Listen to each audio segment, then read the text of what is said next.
August 16th, and welcome back to our first in-person meeting in many months. It's good to see everybody, as Melanie mentioned earlier, in 3D. That's a new, I like that reference. So we're going to have a couple notes before we jump in with our agenda items. The first would be to mention that this is a hybrid meeting. We're doing, obviously, the advisory committee is present. We have many people and members of the public, staff and members of the public that are here with us physically, but the meeting is also available via WebEx.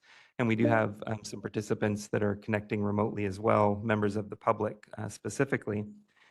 We will be, throughout the course of our agenda, welcoming public comments, and we'll be welcoming those public comments both from people that are here, and we'll start with people that are in the meeting physically to be able to come up to the front and hear from the public in that manner. And then we will also then pivot over, as we have been, has been our practice over these last couple of years, to the WebEx meeting, and people will be able to make public comment via that platform as well. I will remind throughout the agenda as we get to it that the public comment is not an opportunity for dialogue with the advisory committee members, and it's not an appropriate venue for questions for staff. You can email the bppe@dca.gov email address directly with questions, and the public comment is an opportunity in a forum for you to make comment about the discussion matter and the agenda topic that we're talking about at that time. We have a staff member that will be helping with those remote comments, and so and we'll describe that more each time as it comes up. They will let you know how to raise your hand on the WebEx platform. So we're going to start with our first agenda item, which is welcome, introductions, and establishing our quorum. And so we'll go through the member list. I'm very excited that we have a new member to introduce herself here. But I'll go ahead and kick us off, and we'll go through the order is listed on the screen there. My name is Joseph Holt. I'm an institutional representative, and I currently serve as the chair of the committee. Lee Farron is not able to be with us, serving as vice chair, and so she won't be with us today. Margaret Ryder, I'm a consumer representative.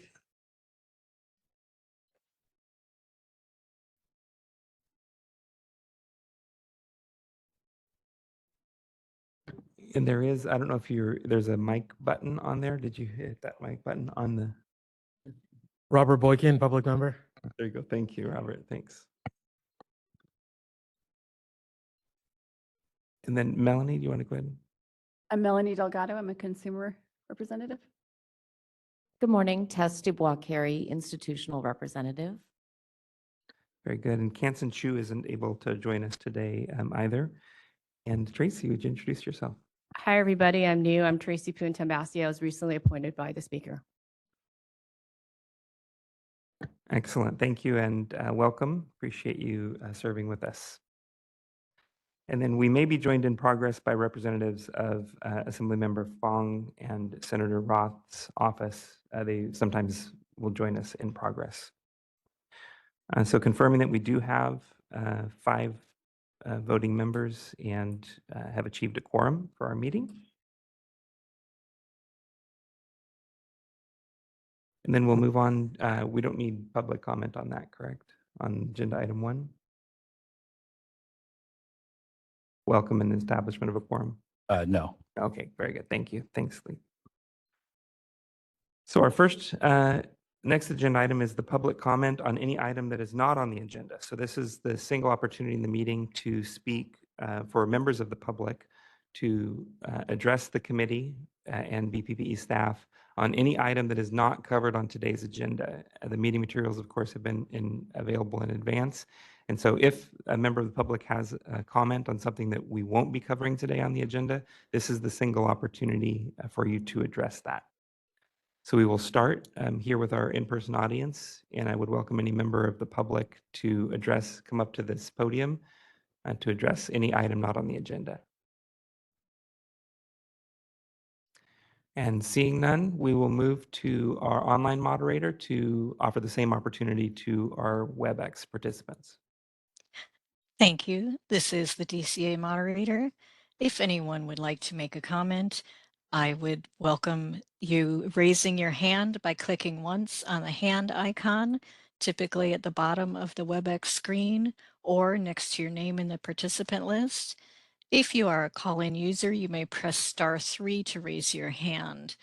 We have also opened the WebEx Q&A feature. If you would like to utilize that, you can click on the question mark icon, type the word comment, and click send. We will allow 3 minutes per commenter, and we ask that you comment only once per agenda item. Are there any requests for public comment?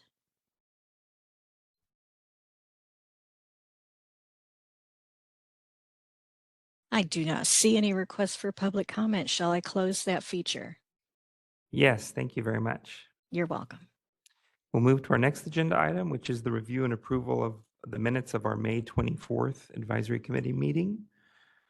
And we've all had opportunity to review those in advance. I would open up for discussion from the Advisory Committee if anybody has corrections to those minutes.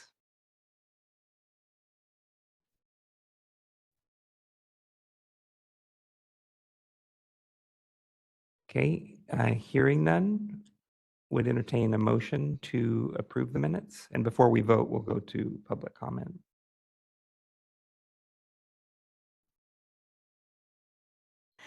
I'll make a motion on the approval. Thank you, Tess. And do we have a second? Second. Thank you, Robert. Before public comment, are there any advisory committee comments Yes, on the motion? yes, I do. And I'm sorry, I should have jumped in sooner. On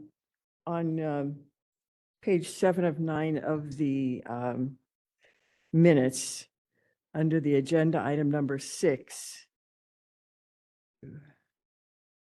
or I think it's the 4th paragraph, it says that I had noted that the rule should include the scenario where a student initially chooses to participate in a range teach out, but then decides later not participate. Actually, I think it was, I think the provision in the statute is they begin to participate but don't finish it, and that they're also entitled to a strict claim.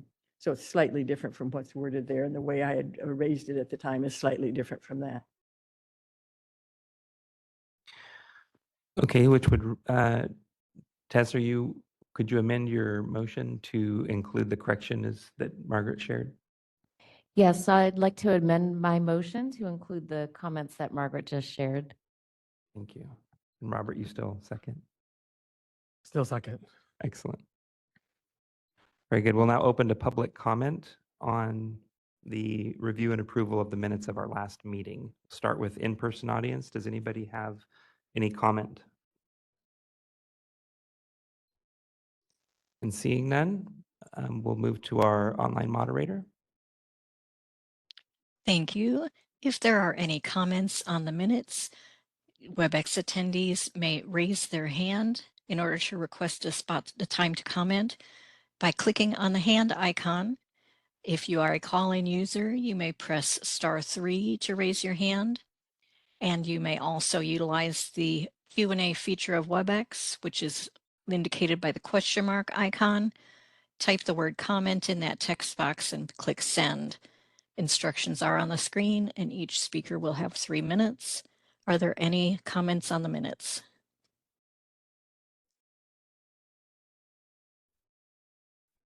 I do not see any requests for comment. Shall I close that feature? Yes, please. Thank you. We'll move to our next agenda item, which is remarks by a representative of the Department of Consumer Affairs. For that, we'll welcome Karina Moreno.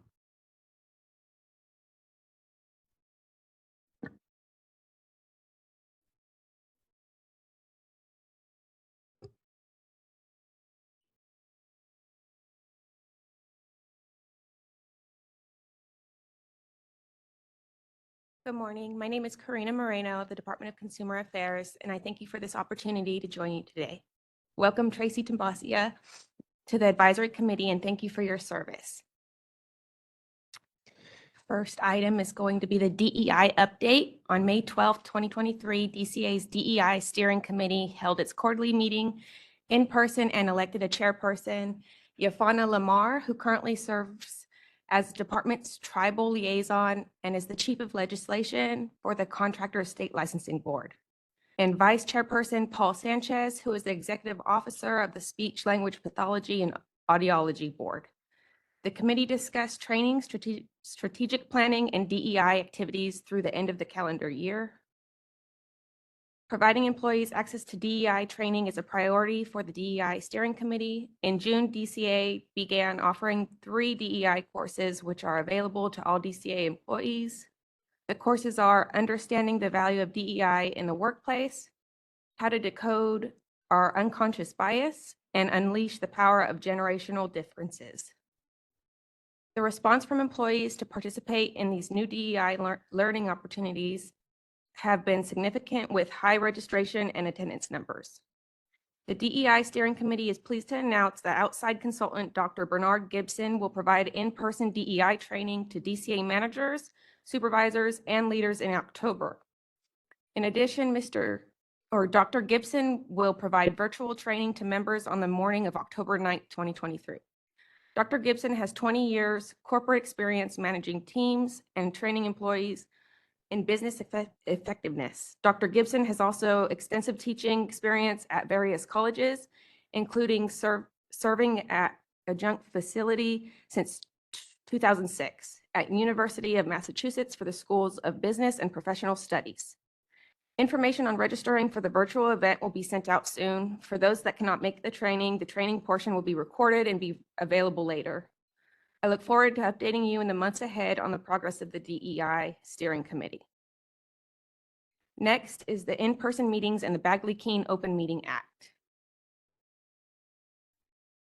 The changes to the Bagley-Keene Open Meeting Act that allowed members to not have to notice their meeting location or meet in an ADA accessible location expired on July 1st, 2023.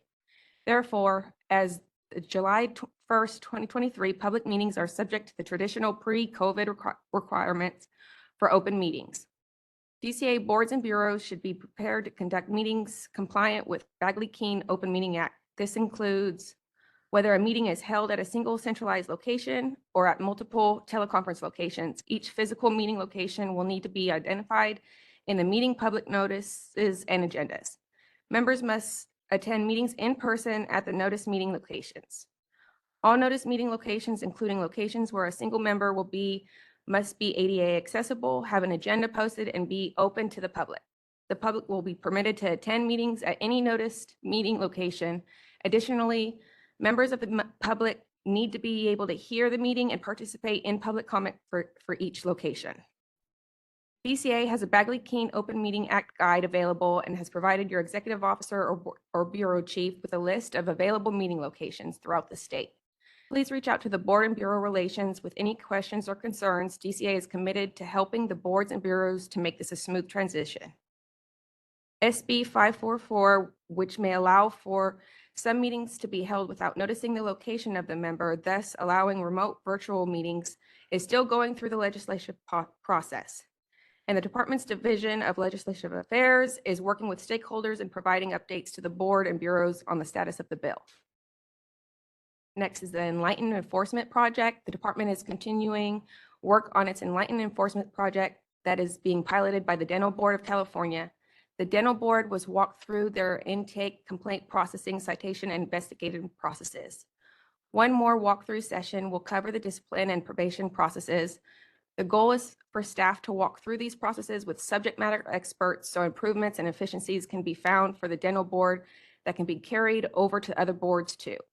The project also aims to learn best practices between boards and to standardize procedures for all boards and bureaus. The final benefit will also be template for policies and procedures related to the enforcement process for all boards to utilize.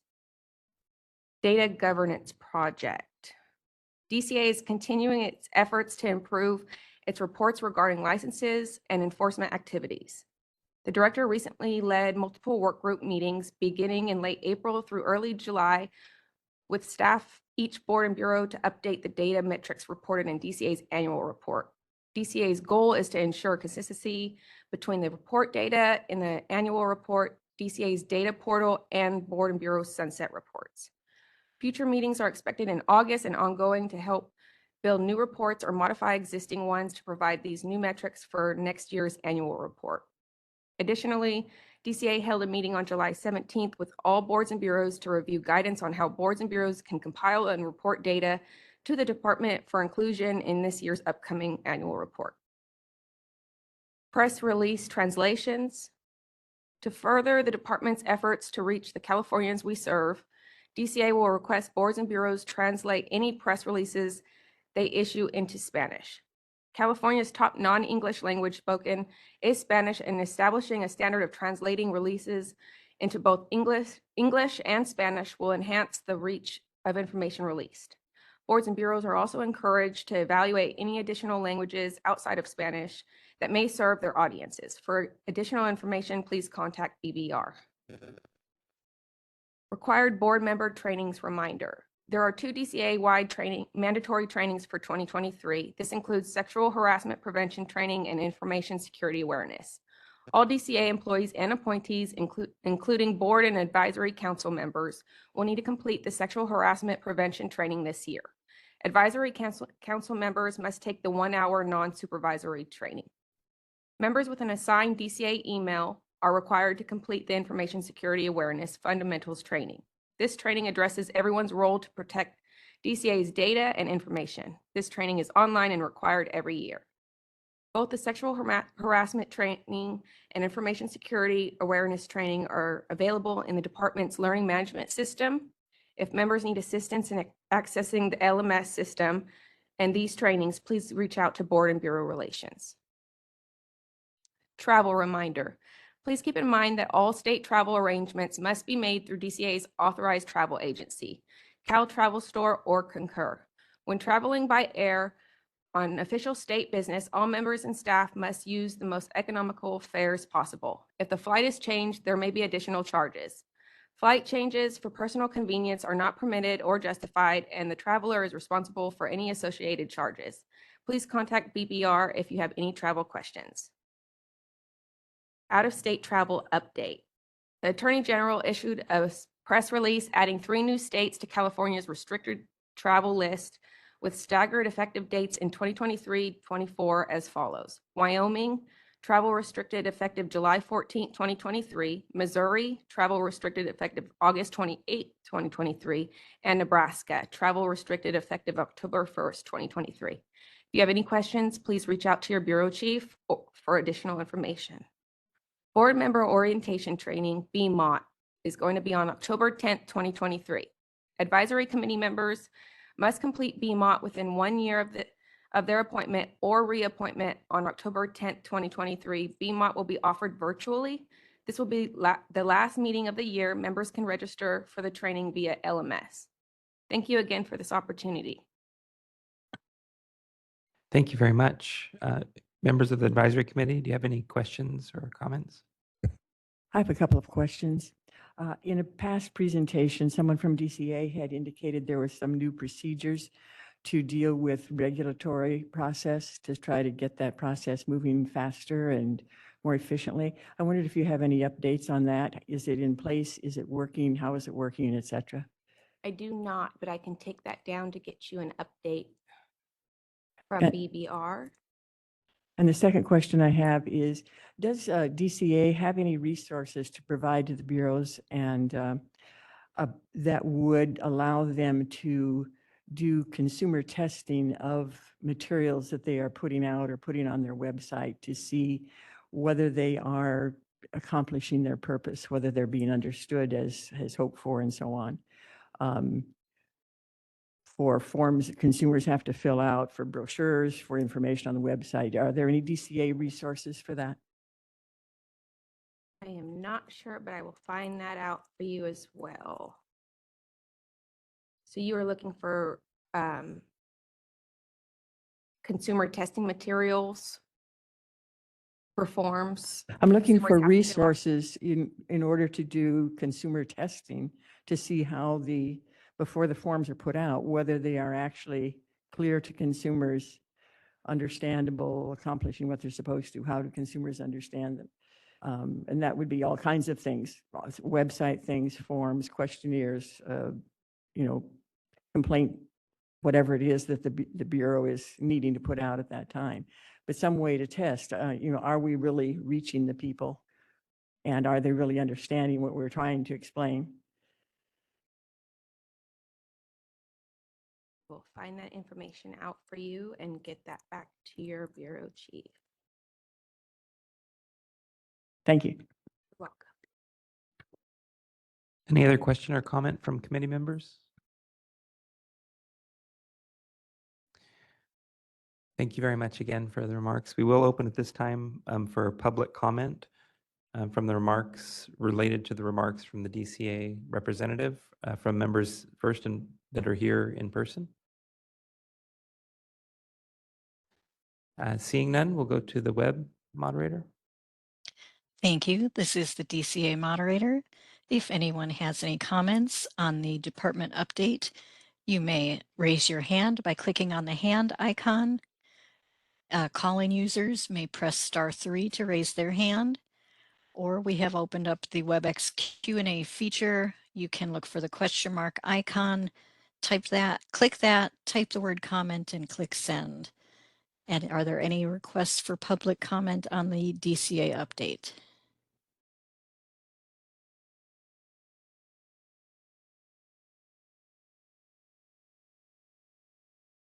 Any requests for comment? Shall I close that feature? Yes, please. Thank you. Thank you again. Thanks again. Moving back up our agenda, first to recognize Mr. Kevin Powers has joined us, representative from Assemblymember Fong's office. Thanks, Kevin. Good to see you in person in 3D. And also, I made a mistake. I apologize for my error. We had a motion and a second that was amended, but we did not vote as a committee. I missed that important, crucial step. So as a quick reminder, Tess had made a motion to approve the minutes, including a correction that Margaret had made, and Richie, you noted the correction. And then Mr. Boykin was a second, and so we need to take a committee vote on that. And so we'll just go around from right to left. Melanie, you want to start? Aye. Aye. Aye. Aye. Aye. Abstain. Great. Thanks very much. So the motion carries and the minutes are approved. Then that moves us down to agenda item 5. And this is the Bureau Operations update, moving through the various departments. And I'll hand it over to Debbie Lovely, thank you. as our tour guide. We've got some exciting stops for you today. So we're going to start with our IT system project update as usual, and that's going to first be turned over to Jeff Alameda with DCA's Office of Information Services. And we also have some of our program staff who are going to join us associated with our STRIF team. So we've got Yvette Johnson and Parker Strohmeyer.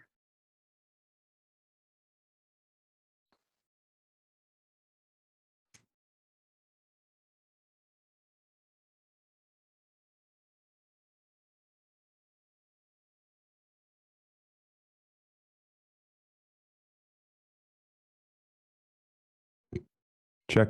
All right. Good morning, everyone. Good to see you. Good to see you in 3D. I like that comment. My name is Jeff Alameda. I'm the project manager for the Business Modernization Cohort 1, and I work within DCA's Office of Information Services in their project management office. I want to thank you, Chair Holt, as well as all the other advisory committee members here today. I appreciate the opportunity to provide you with this IT update. I'm going to go over some current project efforts that we've been making. Prior to our last update in May, we deployed new system functionality that allowed applicants to submit and staff to review student tuition recovery fund claims applications. One of the Bureau's staff analysts, Parker Strohmeyer, is here today, and we'll share how that is going shortly along with Yvette.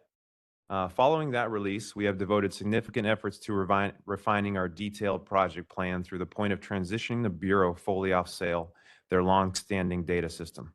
Rather than look towards infrequent larger releases with voluminous changes in functionality, our revised project plan includes more frequent deployments of smaller but meaningful improvements that will support business processes across the Bureau.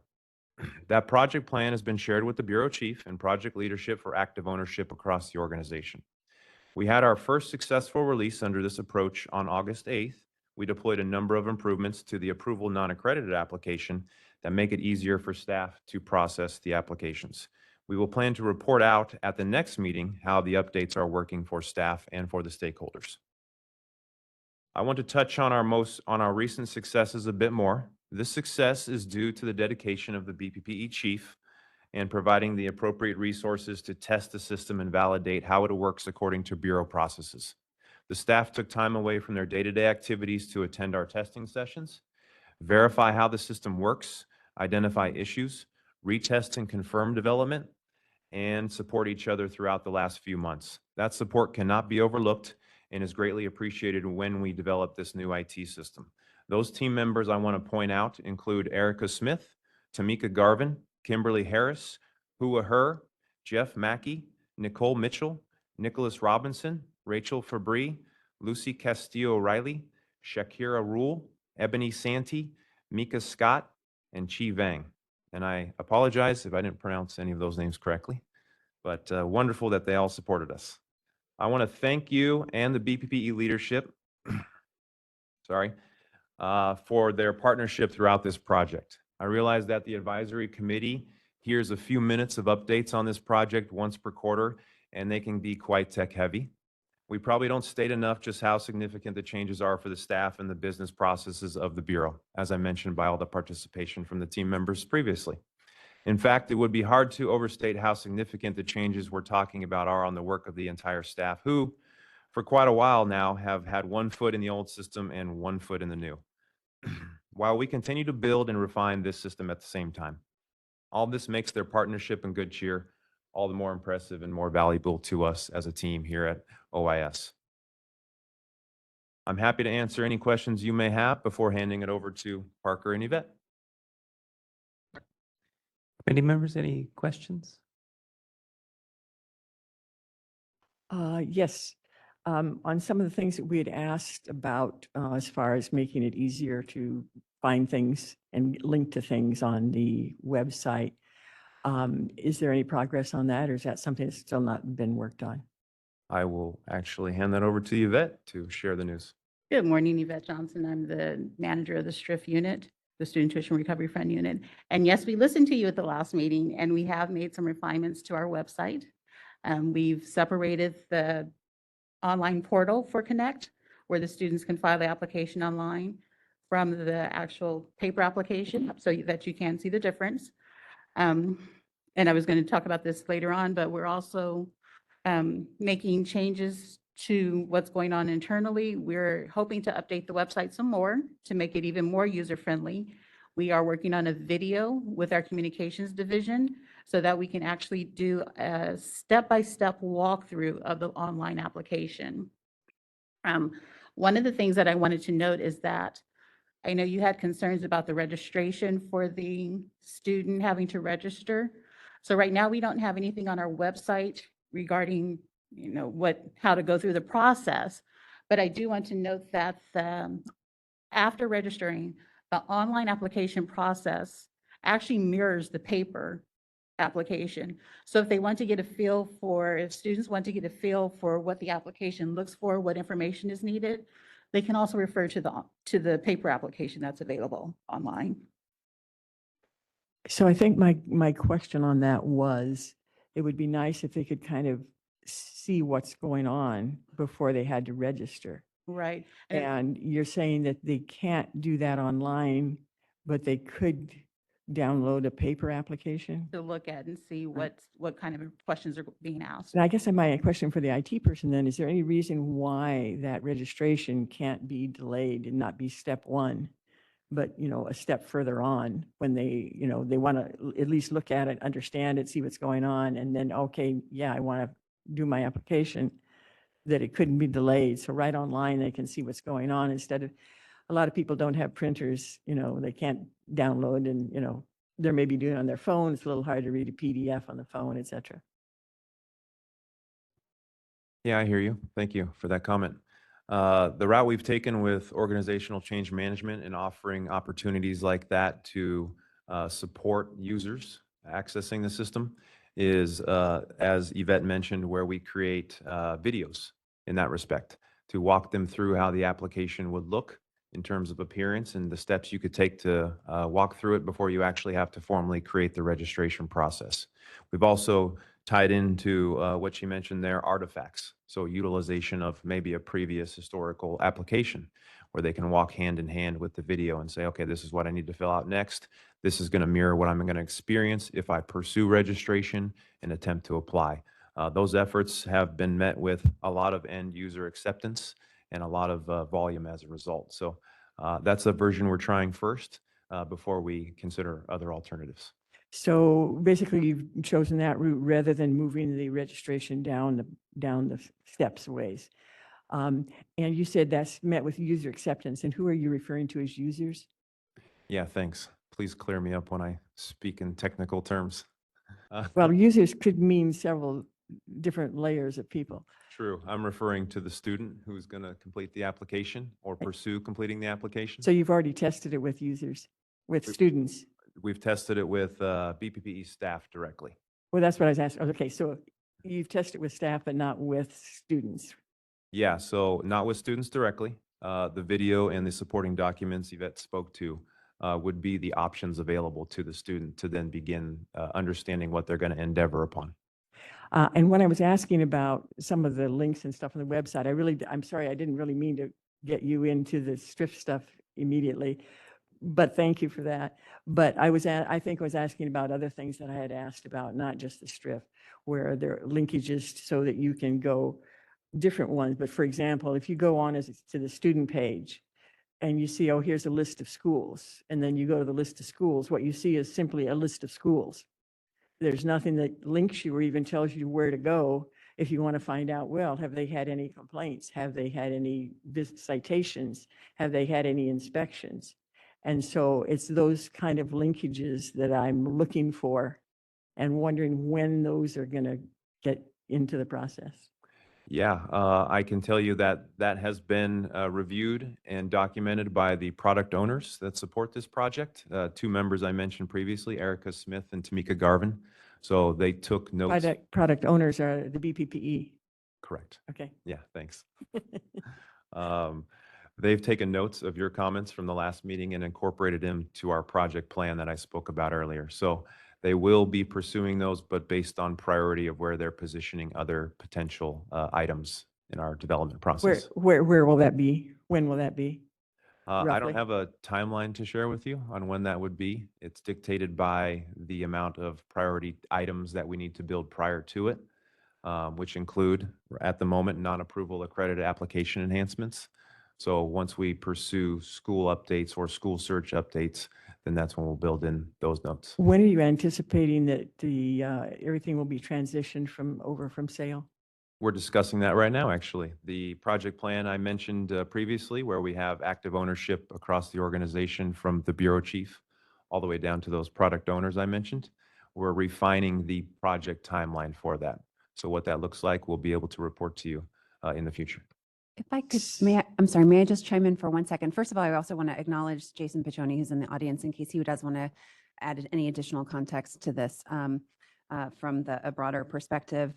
I will also just say that these are very much active conversations. So if it seems like we don't have all the answers, it's because we don't. We really are working on what the plan is, what is the stacking order of priorities, and also importantly, what are the levels of resources we have that we can dedicate to it, because that is a big driver of how fast we can move towards any priority, what level of resources, and given the vacancies we have, given competing priorities. So it's active discussions on a regular basis. My problem is that I think I've been on this committee for about 13 years now. And when I started, everybody was talking how the IT system didn't work. And there was a plan to put a new IT system in place. And somewhere along the line that was scrapped. And then this was started. And I keep asking for, okay, when is this actually all going to be together? And sometimes I've had estimates which we've passed. And so that's why, I mean, I understand everybody's working and doing what they can, but I would like some kind of estimates, maybe at the next meeting, of where you are in that process, and maybe also, what additional resources we need to try to get so that, that this can really get going. So, thanks. Any other questions from the committee at this point? And it felt like you were sort of mid-presentation and you were handing over to other subject matter. Okay, good. Well, we kind of already started on the updates to the website as were suggested by the committee at the last meeting. And actually I have Parker Strohmeyer here. He's one of our STRIF analysts, and he's also our liaison with OIS for the development of the Connect system. And so as we've started to receive applications from students, I want him to be able to give you kind of an idea of what we've been experiencing, things that we found, and how we're working through them. So here's some real life examples. Okay, y'all can hear me? So hi, my name is Parker Strohmeyer. I'm an associate governmental program analyst in the STRIF unit.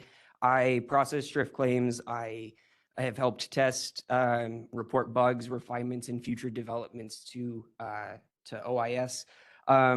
Since you gave a shout out, I'm also going to give a shout out to Brian Leggett and Edgar Felix, who've been really helpful to me personally throughout the testing process and helping us get to where we are today. The main point that I want to make really is that Connect is providing us a new system to process these STRIF claims in a streamlined and efficient way, while providing more options to students who may be interested in the STRIF program and improving the overall quality of the applications that we're receiving. I hope to provide some anecdotal evidence of what I've experienced, and I hope that provides some good context to what we're going through here in the STRIF unit to the advisory committee today. And of course, thank you for the opportunity to speak here today. It's my first time really meeting everybody in person. So I'm happy to see everybody today, as Joseph likes to say, in 3D. So the first point is that students can create their profile, they can log on, they can submit these STRIF applications successfully. We have generally had positive reports from students, and we see these applications coming in with their information included on the applications. We have gotten some requests asking for assistance on the application, or maybe a general question, but nothing out of the ordinary that we wouldn't get on paper applications. And we're able to call and answer their questions or emails as they come in. These interactions also have saved time with mailing. Because students submit online, we don't have to turn around an acknowledgement letter. We will still email them or mail them deficiency notices if their application is missing information. But once a student submits their claim, they are able to contact us with questions. They have their claim number right away, and we can assist them. They also have more options to submit online. So the paper application exists, but students are able to file from a laptop, their tablet, their mobile device, and that just provides more options for students. As of August 7th, 2023, we had 28 out of 70 claims received via the Connect online system since it went live. That's a 40% usage rate. So students are using the Connect online system, and we're submitting at a 40% usage rate prior to the website changes that Yvette spoke about to make this online portal more visible on that page. But students can also still fill out paper applications. They can send them into the Bureau, and we will put them into the system as well for them. So we really do try to make it many options for students. We want to give them the choice, and we don't want to discourage anyone from filing a STRIF application is the bottom line. The second point that I wanted to make was the radio buttons and the required questions that the online application has as a feature. Some questions that would be regularly left blank on the paper application are required to be completed using the online application, just as a feature of the system. This allows us to perform some level of analysis, but also do things like ensure that we get contact information from the students. So these radio button required questions are either typically yes, no. For example, the qualifying events section of the STRIF application, those questions are required yes, no, so that students have to indicate what type of qualifying event they've experienced.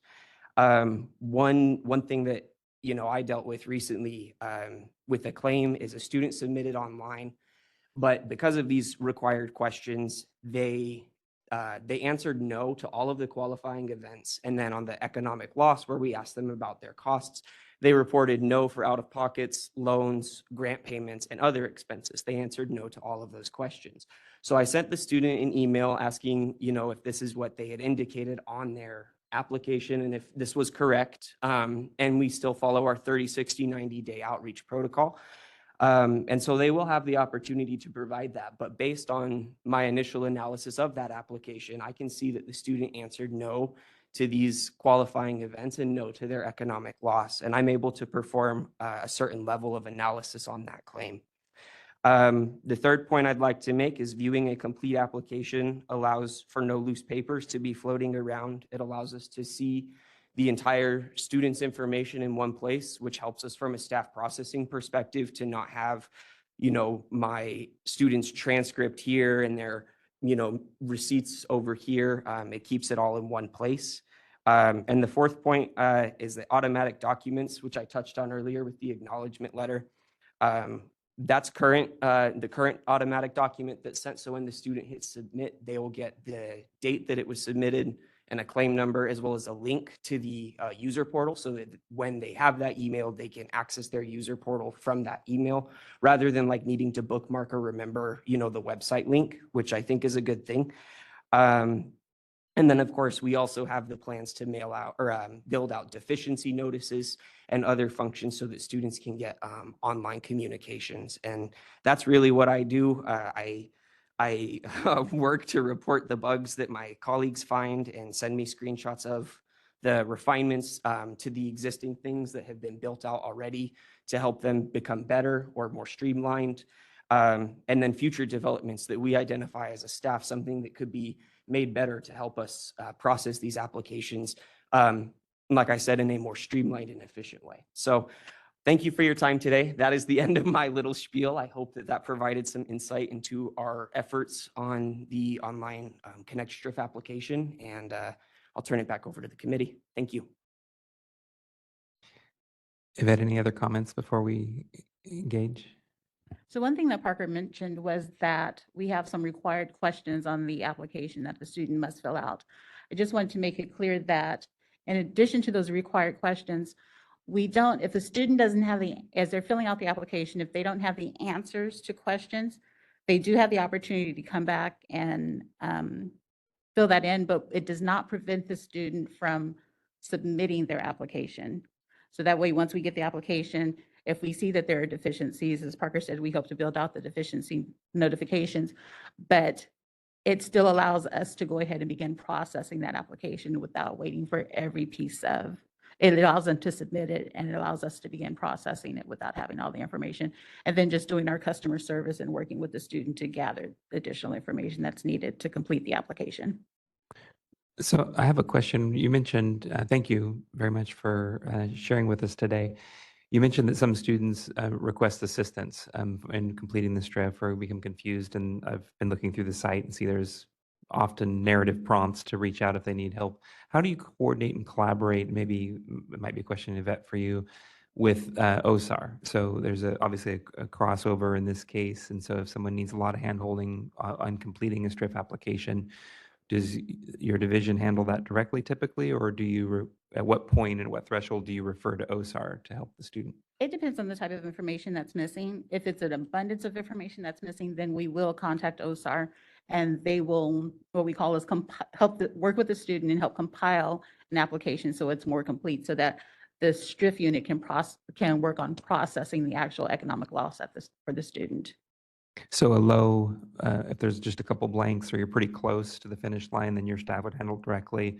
And if it's a larger need, then you would punt to OSAR. Such as finding documents that the student's unable to get.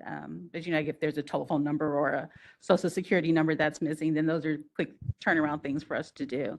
But anything that's more of substance, we will turn that over to OSAR. Great. And then specific to the tech platform, has OSAR been part of the process as well? They've been trained on the new tools as they're rolled out? They received initial training when we started the rollout. They're not as involved right now with the Connect system, because right now we're doing more of the processing of the applications, but they are informed of everything that's going on, and we keep them along the lines because, they will have to use it eventually each as well. Got it. Thank you. Committee members, any other questions or comments? Oh, yeah, please. Thanks. Hi, so I'm able to see the paper application. So assuming that the digital portal is the exact same wording as on the paper version, I have two questions. One is with the digital, I know you're going to do videos and that's excellent guidance. But in the digital version, is there a way in which, or are you using the ability for the user to like mouse over if there's a clarification of definitions or terms that needed?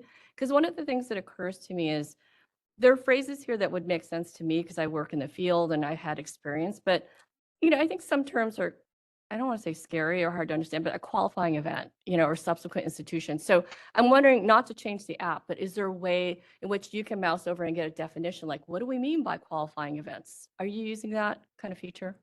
We do not have that currently, but that's a good idea. Okay. And then second question is, with the digital technology, I'm wondering if you will take advantage of being able to see where errors are frequently made by a user on an application to figure out if that's a confusing question or if different, more support, more definitions or things like that could be used, because I think that would be very easy to track. Maybe on paper it'd be harder, but I think that that might help make the application better if you can see where errors are frequently made. Okay, thank you. I agree with those comments. I think those are very good points. And also, a couple of things. I know with the complaints we talked about that if somebody wants to provide you additional information, they have to do it like a new complaint. It can't just be added on. With STRIF, is that different? Are you able to add on another document? Okay, yes. Yes, the student can go into their portal and add Great. load additional documents. And then just to make sure I understood, because I kind of got a little confused, but there's certain questions that they have to answer on the form.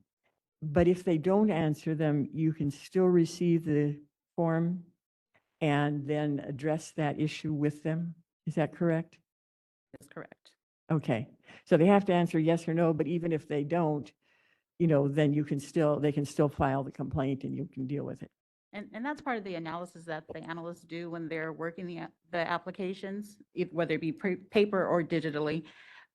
It doesn't make sense how the student answered. And so looking at that and then going back and having those discussions with the students to make sure that they answered Okay. appropriately.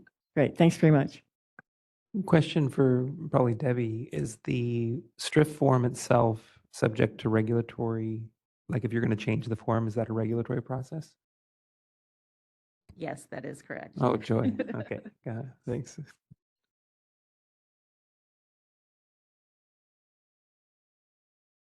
Any other committee questions? And does this wrap up the IT system update? Yes. Thank you very much. Very good. Thank you all. Appreciate it. Thank you. And because you won't be responding to public comment, I'll go ahead and dismiss you at this time, and you're using all our chairs. So,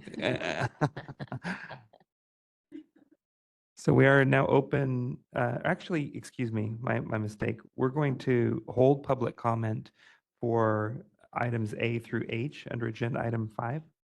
We should take public comment on Each letter. They're separate subjects. Okay, great.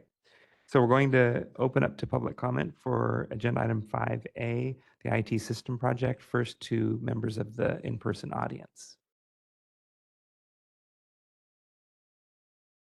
And seeing none, we'll move to our web moderator.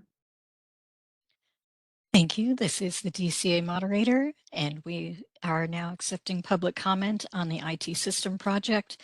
If you'd like to make a comment, you may raise your hand by clicking on the hand icon, or you may look for the question mark icon, click that, type the word comment into that text box and click send.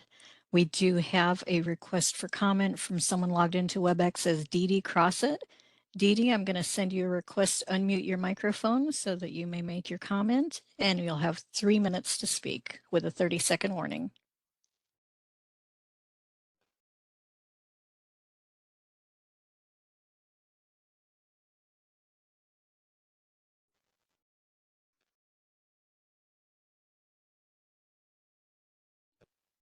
And Dee, it appears you're not able to unmute yourself.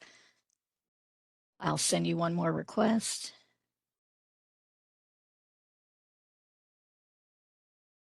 And Dee Dee had typed her question into the comment box. And so at this point, I'll read that out. Dee Dee asks, any chance schools will also be able to complete and pay STRIF online? Currently, it is all paper. That was the comment. Are there Very any good. other comments?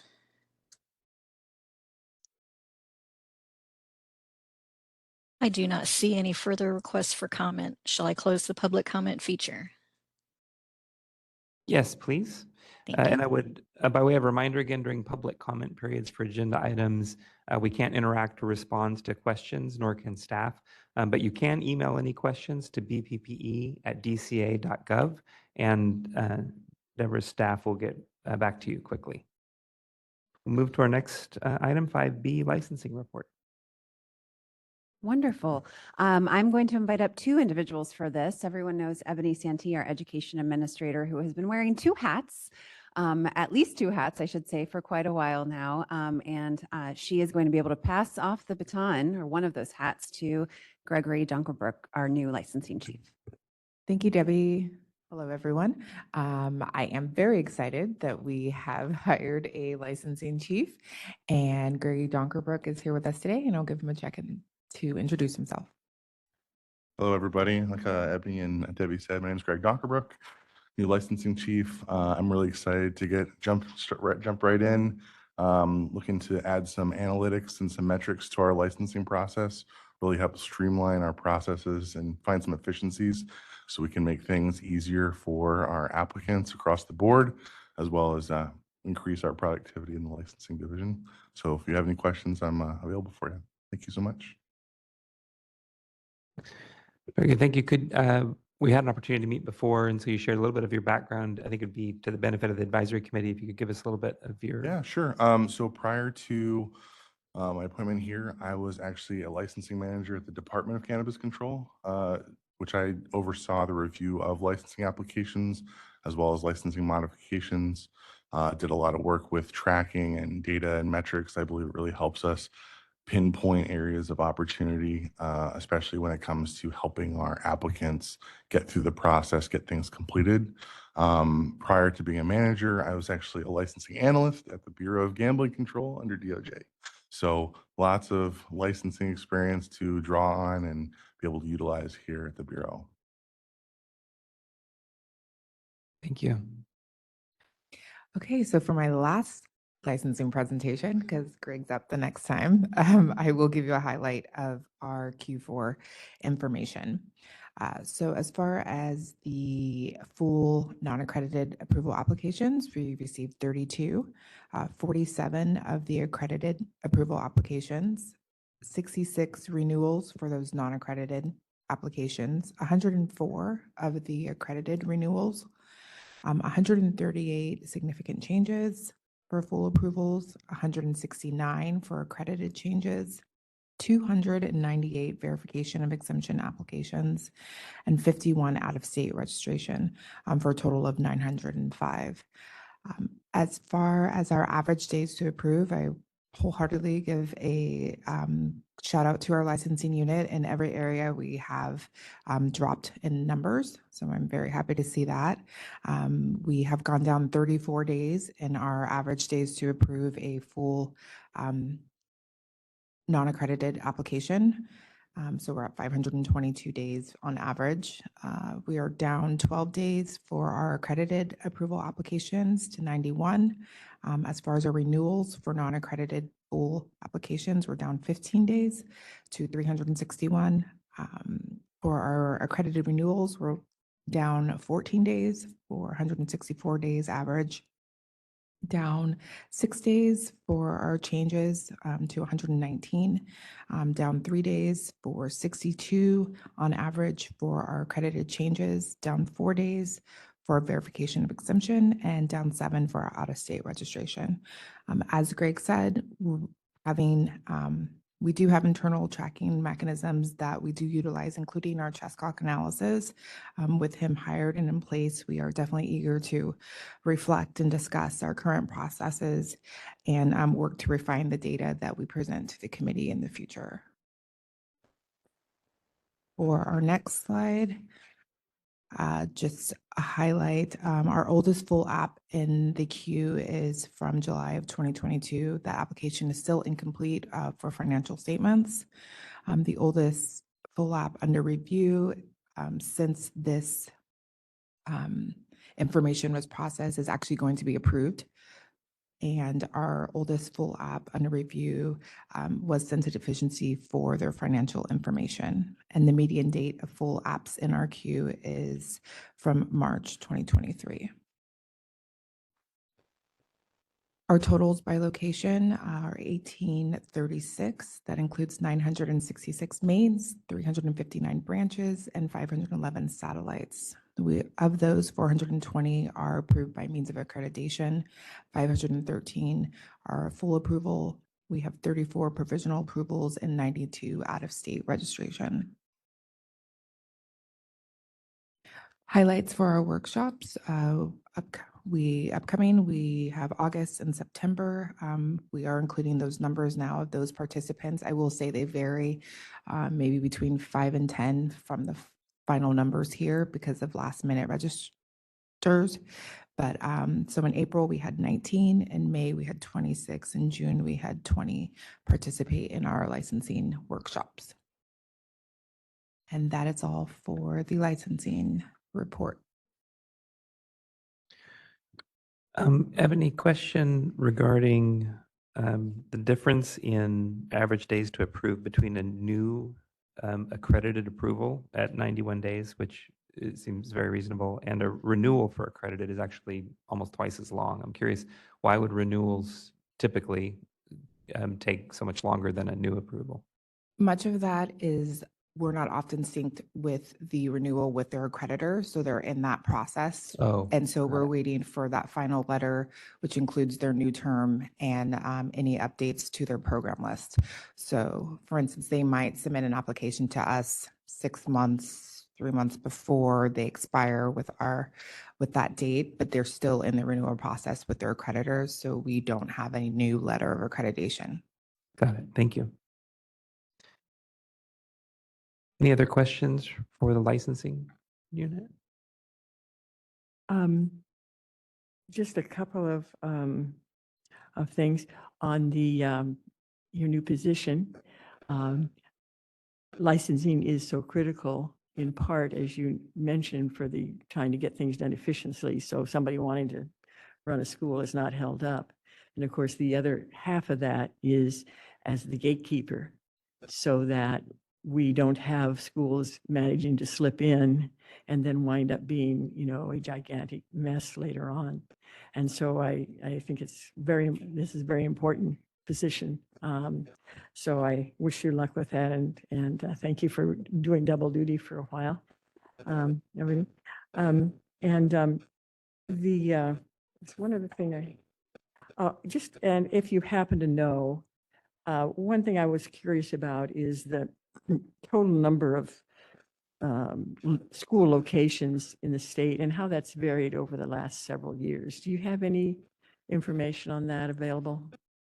I do not with me now, but I will make a note and Greg and I can work on that for the next meeting. There have been comments made that, there's many fewer schools now, and in my memory, it doesn't seem that, but I would be interested to know if we're operating with, roughly the same number of schools we have had for a number of years or how it changed. Thank you. Any other questions from the committee? Yeah, please, Tess. Helps if I turn on my mic. One comment, I do think it was meaningful and significant, the reduction in days. I hate to suggest adding a column, but it might be worthy of consideration because that represents, I would imagine, a significant amount of work, and every category was a reduction. So just a suggestion there. And then point of clarification, am I correct in recalling that the numbers include applications that are pending because the user, in this case, the school, hasn't completed what they need to complete, therefore clogging the timeline? Correct. We wouldn't include incomplete applications, but if we are waiting for deficiency responses or things like that, that will definitely impact the days of average approval time. Okay, thank you. And I would just remark that work is continuing, I know, on the chess clock analysis, which you referred to keep track, Tess, of how much time is spent in the school's court versus the Bureau's court. And so excited for us to continue that work. Very good. We will stop at this point then for public comment on the agenda item for the licensing report, agenda item 5B. Do we have any local public comments here in the room? And seeing none, we'll move to the WebEx moderator. Thank you. And we are open for public comment on the licensing report. If you'd like to make a comment, you may raise your hand by clicking on the hand icon, or you may look for the question mark icon, type the word comment into that text box and click send. And our call-in users may press *3 to raise their hand. Are there any questions or comments on the licensing report? I do see a question again or comment from Dee Dee Crossett. And Dee Dee, it would be preferable if you could make your own comments. So I'm going to send you one more request to unmute your microphone, and you'll have 3 minutes for your comments. And you're unmuted. We're not hearing your voice though. Great. Oh, there you go. Yeah, sorry, my AirPods weren't working, so this is a little bit easier. Thank you. Ebony's always been super helpful. My name's Dee Dee Cross, and I'm with the San Francisco Institute.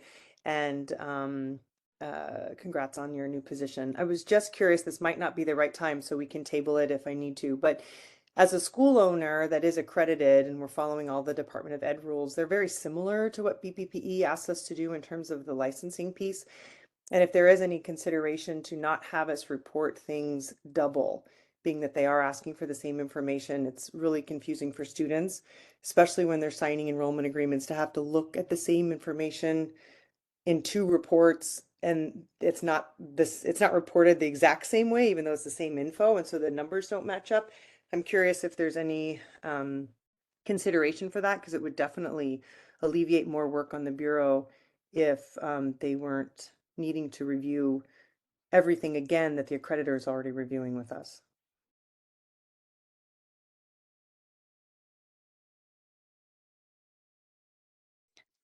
Thank you. And let's see, at this point, I do not see any further requests for comment. Shall I close that public comment feature? Yes, please do. And thank you, Dee Dee, for your comment. We appreciate that. All right. With finishing public comment there, we'll move now, Ebony, to the Quality of Education Report, 5C. Thank you. Great, thank you.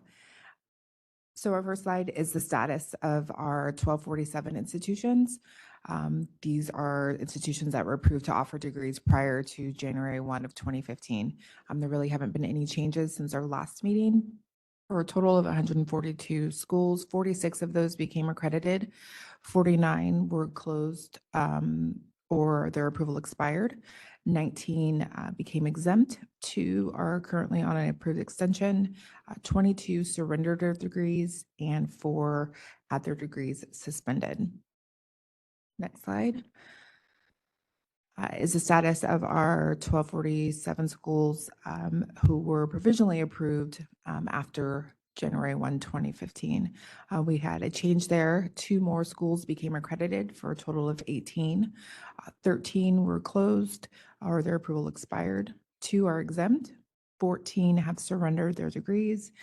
8 have suspended degrees, and 34 are still pursuing accreditation for a total of 89. Our next slide just culminates that information. Again, it's a total institution count of about 195, showing both our obtained accreditation, who's become exempt, institutions that have closed, degrees surrendered or suspended. And the last slide for QEU shows a layout of the accreditors chosen by those who have become accredited. The top 3 being WASC Senior College and University Commission, the Transnational Association for Christian Colleges and Schools, and the Distance Education Accrediting Commission are our top 3 accreditors. I will also add, we don't have a specific workshop for the Quality of Education unit. However, we do include information on pursuing accreditation in the licensing workshop for those schools that have indicated that that's where they are headed. Ebony, can you characterize the difference between a surrendered and a suspended degree program? So if someone is suspended, So what's the difference? suspended means that potentially they had an extension that they did not meet, or they did not ask for an extension and they did not meet that first 2-year status. So those, we can suspend those. Surrendered means the school has decided that they're no longer going to pursue accreditation, and so they surrender those degree programs. Got it. So suspended is not their choice. It was an action of the Bureau then. Correct. Understood. Got it. Committee members, any other questions on the quality of education update?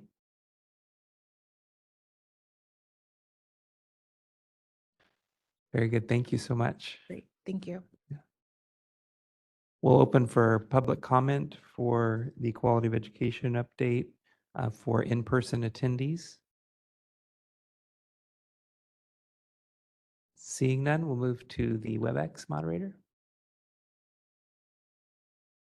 Thank you. And we are taking public comment on this topic. If you would like to make a comment, you can look for the question mark icon, or you can look for the hand icon. Each speaker will have 3 minutes to speak, and instructions are on the screen. Are there any comments on this latest topic?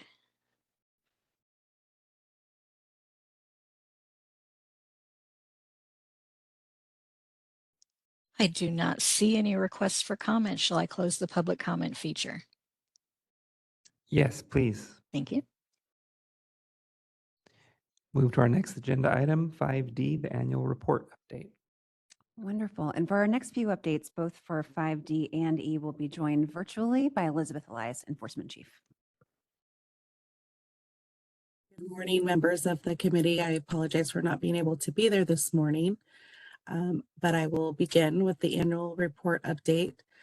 The annual report unit currently has 3 vacancies, one of which is the unit manager. We are conducting interviews this month for that vacancy, and the other 2 vacancies are currently in the recruitment process.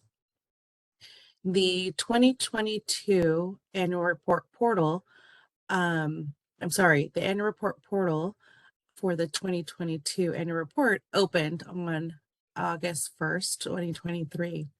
The 2022 annual report is due no later than December 1st of this year. Through the portal, the institutions must submit the required institution and program data, upload school performance fact sheets, catalog enrollment agreements, and graduate identification data. Further, institutions must submit their financial statements by mail in hard copy format, and those must be sent attention to the annual reports unit. For the report to be considered complete, all components must be received by the December 1st due date.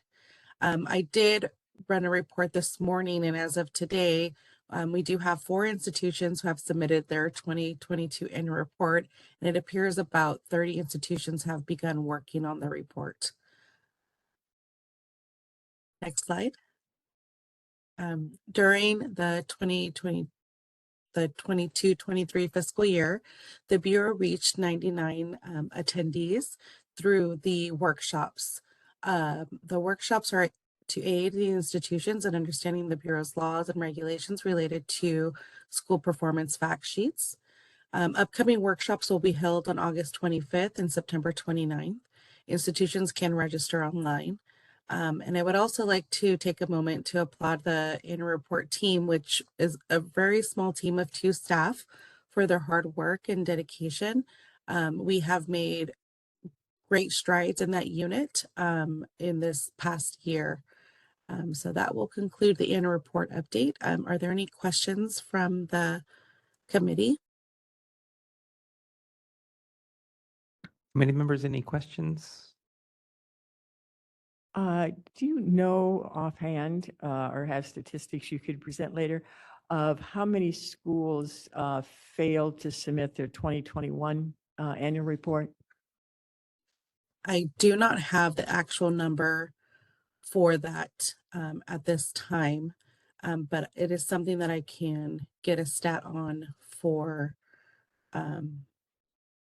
Actually, I might be able to find a stat in a little bit. Maybe I can circle back on that number for you.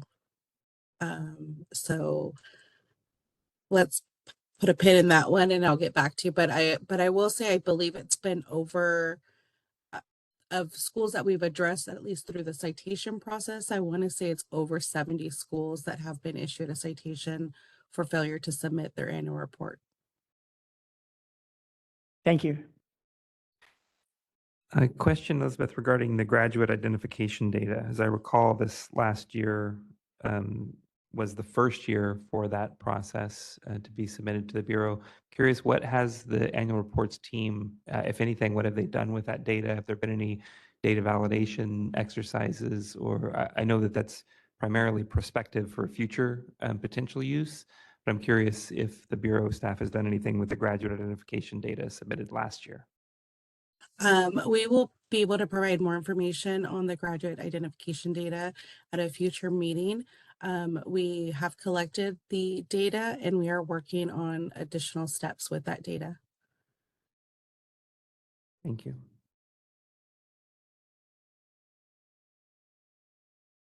One more question. Are there any schools that have not submitted their previous year's annual report that are not included in that citation group? So are there schools who have not submitted and have not been cited? Yes, we are still citing schools that have not submitted their annual report. Our first round of schools that we addressed were schools that didn't submit anything, meaning they didn't do anything through the portal. We didn't receive any financials. We are currently working on citing schools who have partially submitted their report, but have not submitted it in full. And we have probably approximately maybe 30 to 50 more schools to issue citations. Many of the schools that are being addressed now are schools that did not submit their financial statements with their annual report.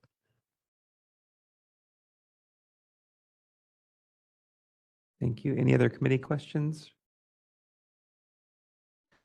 All right, we will move to public comment for the annual report update 5D, starting with in-person attendees. And seeing none, we'll move to the WebEx. And this is the moderator, and we are taking comments on the annual report. If anyone would like to make a comment, they can look for the question mark icon, click that, type the word comment and click send, or you may look for the hand icon and click that to raise your hand. And our call-in users can press *3 to raise their hand. We do have one question from someone logged into WebEx as Caroline Barboza. Caroline, I'm going to send you a request to unmute so that you can ask your question. And everyone has 3 minutes to speak.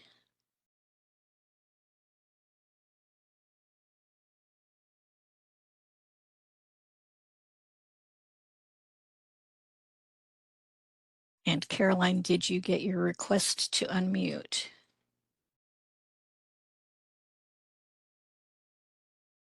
There you go. You're unmuted. Okay. Did you get it? Can you hear me? Yes, we can hear you. Okay, great. I'm just asking about the school performance fact sheet workshop and if I can get the link and the date, please. The date for the workshop, the next one is going to be on, I'm sorry, I'm going back to my notes. I'm sorry, Elizabeth, to interrupt, but there is a pretty strict rule for our meetings that we don't engage in Q&A with during public comment period. They are for public comment only. I apologize, commenter, for that. But again, I would encourage you to email bppe@dca.gov with your question, and I promise they will be responsive. Thank and you. so public comment periods are for comments only, not Q&A. Okay. And then we do have one request for comment from Dee Dee Crossett. And Dee Dee, I will send you a request to unmute your microphone. And you're unmuted. Yep, thank you so much. This is Dee Dee Crossett with the San Francisco Institute. Just wanted to chime in again on the annual report and the redundancy that it is to the accreditation report that also follows the Department of Ed requirements. And just the idea of the committee thinking it is a lot of additional work on schools that we could be spent working with students. It's the same information. It's just calculated a few days off. It very confusing for students. And so if a school is accredited, it would make sense to consider using the current annual report, collecting the same information. It's a hardship on the schools, takes a lot of extra time, and the point is for this to be helpful for students in making a decision. And the redundancy actually makes it more confusing because the graduation rates, licensure rates, those things don't match up because of the way the department has us do the reporting. So I realize this is just a comment, but I'd like you to consider it in the future.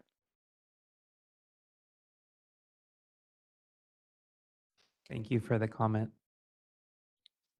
And this is the moderator. I do not see any further requests for comment. Shall I close the public comment feature? Yes, thank you. You're welcome. Then we'll move to 5E for the compliance and discipline report. Before we do that, I just want to circle back now to the number of annual report citations that were issued. There were 73 times that we cited for annual report violations in the last fiscal year. Okay, so moving on to the compliance and discipline unit update. I am happy to announce that we have filled our compliance manager position and have hired Jill Wimberly. She will be joining the Bureau on Monday, August 21st. I am really excited to have her join the Bureau and the compliance team. We now only have 4 vacancies to fill within the compliance unit. The recruitment process has closed for the other vacancies, and we are in the process of scheduling interviews. We are hoping to fill those vacancies as quickly as we can. Next slide. In fiscal year 22-23, the Bureau conducted 298 inspections, of which 232 were announced and 66 unannounced. I do want to highlight that we surpassed the number of inspections conducted in fiscal year 21-22, and we were just shy of exceeding the number of inspections completed in fiscal year 19-20 by 5 inspections, and that is the highest amount of inspections completed within the last 5 years. And this all despite a vacant manager position and several vacant compliance analyst positions. Although staff have conducted more announced inspections this year, we do consider many factors in determining when to conduct unannounced inspections, and we do assign those as needed based on those factors. Next slide. This is just a visual of the number of inspections by type. Next slide. About 50% of the inspections resulted in violations being identified. There were about 111 institutions who received a notice to comply, which is for minor violations identified during the inspection, and about 37 institutions were referred over to our discipline team for material violations identified during the inspection. Elizabeth, excuse me, I wanted just to jump in line with this graph. Is there a mislabel or, because here we see 111, or the blue is coded as referral for enforcement actions and 37 is notice to compliance. Is that a mistake? No, I stated it wrong. I'm sorry. Okay. There were 37 notices to comply and 111 that were referred over for discipline action for material violations. Okay. That was my mistake. Thank you for catching that. Next slide. During the 22-23 fiscal year, we reached 308 attendees who attended compliance workshops. These workshops are to aid the institution in understanding the Bureau's laws and regulations and the inspection process.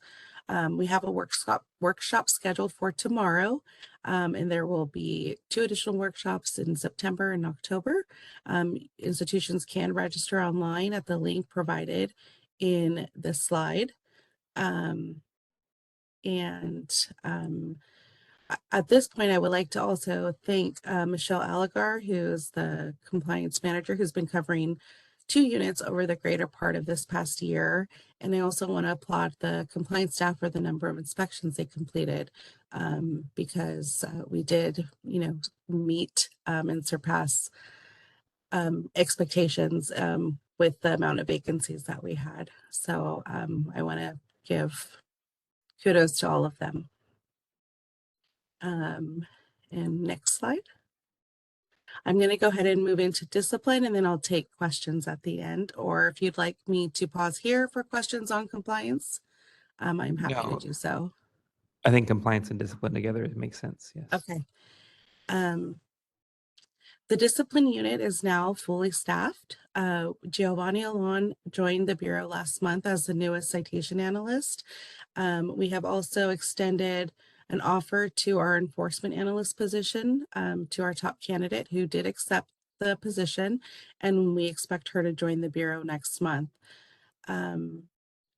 For accusations, which are charging documents against approved institutions, who have an approval to operate. In the 4th quarter, the Bureau was successful in the revocation of the approval to operate for 3 institutions. 2 were by default revocations, which means the institution failed to respond to the accusation, and 1 institution agreed to the revocation through a stipulated settlement. We did have 1 outcome through an administrative hearing, which ordered an institution to comply. In this specific case, the institution failed to comply with the citation order. The Bureau moved forward with filing an accusation, which the institution appealed. It went to hearing, and the administrative law judge then ordered the institution to comply with the Bureau citation. All of the results in the 4th quarter were successful outcomes for the Bureau. Next slide. For actions resulting from a statement of issues, which is a charging document related to a denial of a new or renewal application for an approval to operate, the Bureau was successful in upholding 1 denial in the 4th quarter, which was decided by an administrative law judge through the hearing process. Next slide. There were no emergency decisions or automatic suspensions during the 4th quarter. Next slide. We currently have 9 cases that are pending at the Attorney General's office. 5 of those cases have been filed and are pending adjudication. The other 4 are in the process of being drafted so that we can file an accusation or statement of issues. And the cases that have been filed are public, and those can be found on the Bureau's website. Next slide. In the 4th quarter, we issued 59 citations, and our total number of citations issued in fiscal year 22-23 exceeded the number of citations issued in fiscal year 21-22. I want to highlight that this is a result of streamlining our business processes, which have been proven to be more efficient. Most of the citations issued in the 4th quarter were for failure to submit the annual report, pay annual fees, submit STRIF, the Student Tuition Recovery Fund form, and collection of those assessments. And then I also want to remind, next slide, sorry, thank you. I want to remind that we do have our disciplinary actions, which can be found online on the Bureau's website. And we also are identifying those actions taken by month as well. And then I also want to praise our discipline team for their continued efforts. With a fully staffed unit and new efficient business processes, we have set new goals to meet this upcoming fiscal year. and I will take questions for both the compliance and discipline report at this time. Committee members, any questions? I have some questions and comments. I think I'll go in backwards order. On the disciplinary actions, thank you for putting on this, how you find that on your website. But it seems like you need to find the institution's name in order to find the disciplinary actions that were taken, say, within any given time period. Is that correct? Or is the way that I could just put in disciplinary actions and find out what disciplinary actions were taken within the last 6 months, say? Correct. You would have to reference the actions taken by month and find the school. Unfortunately, we don't have a feature that can allow you to look at actions taken by a specific school during a certain time frame at this time. I do believe that with some of the features in Connect, as we move forward with the school online lookup, that some of those features are to be included at that Right, time. right. I think that's something I'd asked for, and I was just not sure if that had something we could do at this point. And then just jumping backwards, I do want to say how pleased I am to see the inspection numbers. And I'm pleased because it's not just that you've increased the numbers. Sometimes when there is pressure, as we all feel, to get something done, then the tendency is to get it done as quickly as possible and sort of forget about the goal of why you're doing it, and therefore not be as careful about seeing whether things are really up to par. And I think the fact that you wound up with a lot of referrals, a high number of referrals, suggests that yes, you are looking at what the problems are. So you're doing the inspections, and they are significant inspections. So I really appreciate that. And then let's see. And I guess that's another question I have that will come with Connect is, again, if I wanted to see the citations by month or by category, for example, annual report's not filed, that's still not accessible on the website to figure that out unless you just happen to look at a particular school. Is that correct? Correct. Okay. Thank you. Committee, any other comments or questions? Yes, Tracy. I want to thank you for the really excellent materials. There's a lot here to digest. I have two questions. One is, there is a slide that talks about pending caseload age, and it says all pending student and urgent. What is student and urgent mean? So like what constitutes an urgent case? Just curious, what are the conditions that classify it as urgent? I believe that the data that you're looking at is probably in our complaints and investigations report, which Daniel Rangel will be presenting on, and he would be better to Okay. answer those questions Yeah, that's for coming up. you. Sorry about that. It's I up skipped next. ahead. Yeah. Sorry about that. No, it's good.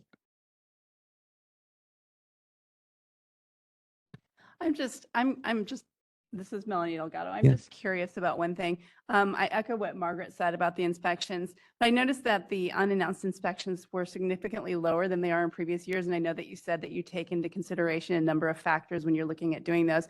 I'm just wondering if there's something that has improved or you've seen a trend that led to that lower number. No, actually, because we are mandated to conduct one announced and one unannounced inspection every 5 years. If you see back in 1920, I believe, on the chart, we had a higher number of unannounced inspections and a lower amount of announced inspections. And so the pendulum has swung to do more announced inspections versus unannounced, but we still take into consideration factors where we would need to assign an unannounced inspection, more frequently than maybe we would have done so. So that's kind of where we're at right now.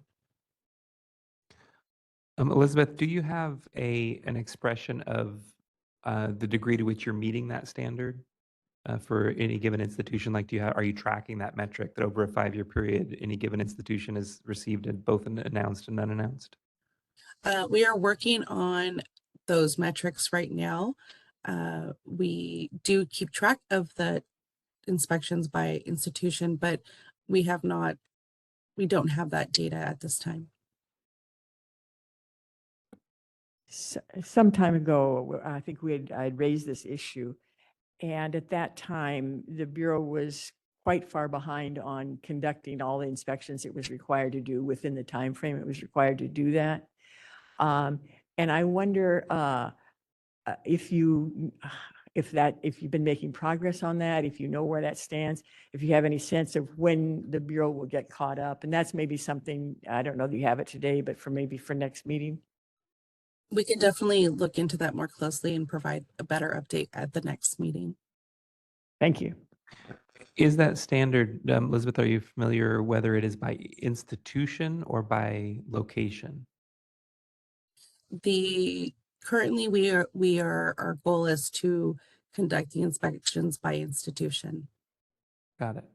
And so that could be expressed as a run rate then, that you have a known number of institutions and a known standard. So you could have a target for how many you should be doing in a year. Yes.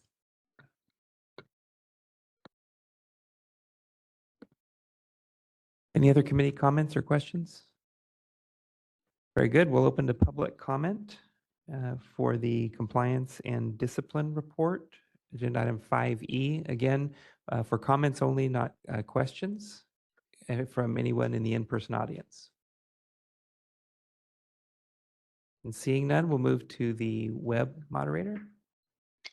Thank you. And if anyone online would like to make a comment about the compliance and discipline report, you may raise your hand by clicking on the hand icon, or you may look for the question mark icon, click that, type the word comment in the text box and click send. And our call-in users may press *3 to raise their hand. Each speaker will have 3 minutes.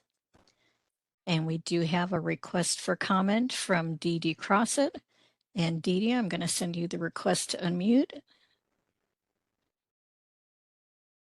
And you're Thank you. unmuted. Yes, thank you. It's Dee Dee Crossett with the San Francisco Institute. And as a school, we've had both, obviously, this is another comment.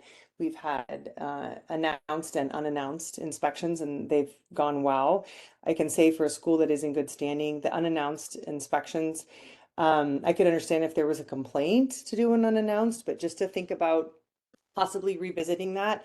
There are some key people you want to have in the building. For example, we've had an unannounced visit where our financial aid director happened to be on vacation, and I happened to have walked out for 2 hours. It was fine and we figured it out, but it does cause disruption for the students when it is unannounced, if it's not necessary. If a school is doing anything they shouldn't be doing, even just telling someone a 48 or 72-hour notice, you can't fix anything if you're doing anything wrong in that short amount of time. But it does make sure that there's a space available, because sometimes we don't have a classroom space and they come in and they just need a space, and you're just kind of, well, this person's over here and this class is here. So it gives everybody an opportunity to get the list of documents that you need. You can't fix anything if you're doing it wrong in a short amount of time.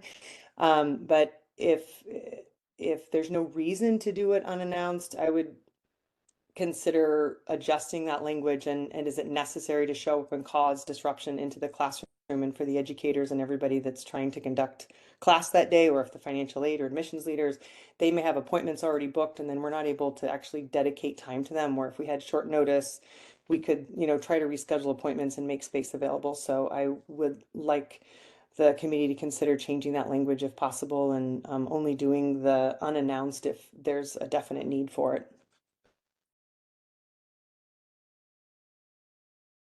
Thank you for the comment. And this is the moderator, and I do not see any further requests for comment. Shall I close the public comment feature? Yes, please. Thank you. We'll move to agenda item 5F, the complaint and investigation report. Great, and we'll invite up Daniel Rangel, the enforcement chief.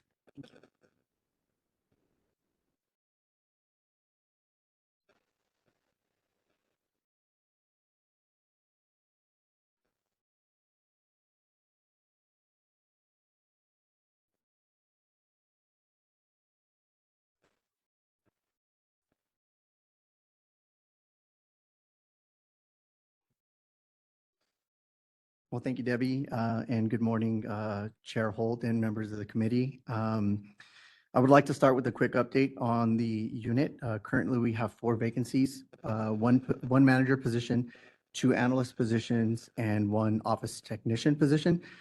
We are working diligently with the Office of Human Resources to fill these positions. 2 of the positions are in the recruitment stage. We actually conducted interviews for one of the analyst positions yesterday, so we hope to move forward with that very soon. So moving forward to the first slide.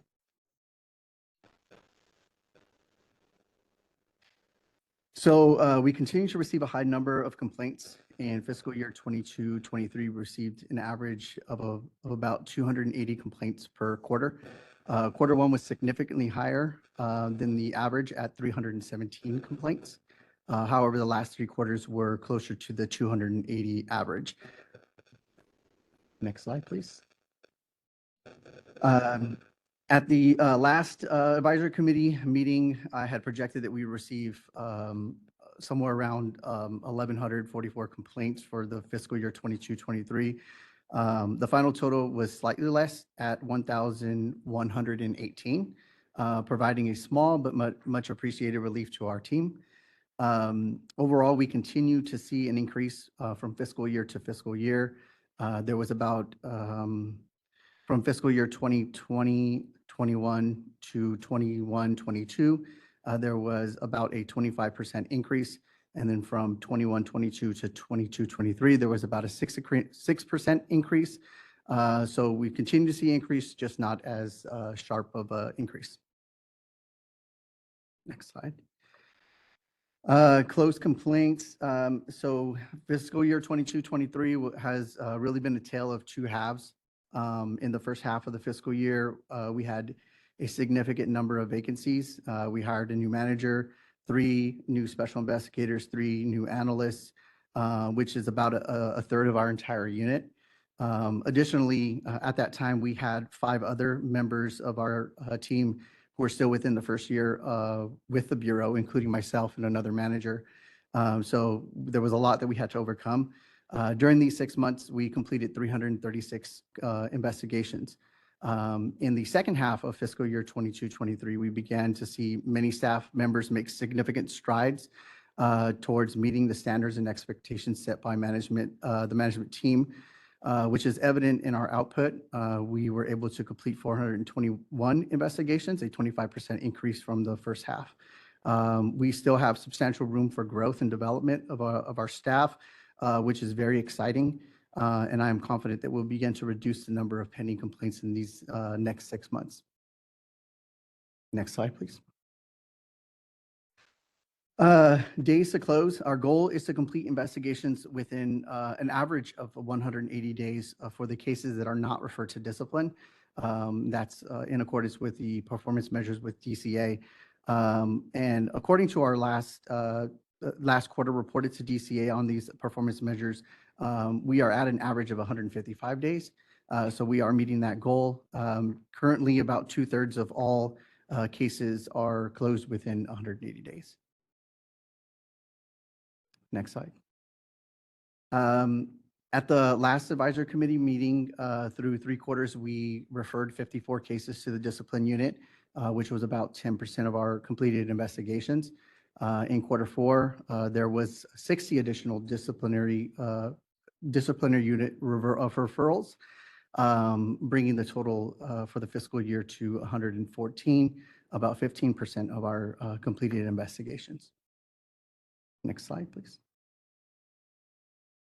This slide is our top discipline unit referrals, reasons for referral. Unapproved institution violator continues to be our top discipline unit referral, followed by an increase in improper school closure referrals. This rise in number was mostly attributed to one institution where we received many complaints on them that we refer to the discipline unit. Next slide, okay. Complaints closed at intake. So duplicate entry continues to be the highest closure reason. Generally, this occurs when we receive student complaint that is referred from multiple regulatory agencies in addition to the student filing a complaint directly with the Bureau. So we have engaged in discussion on resolutions for this, which we anticipate will reduce these occurrences.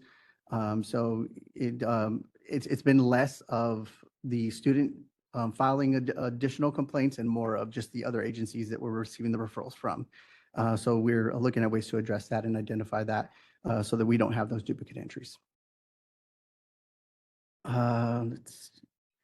So pending cases, we have 314 cases within 180 days, 331 cases within 6 months to a year, and then 180 cases over 1 year. We continue to make cases older than 1 year a priority to ensure thorough resolution very soon.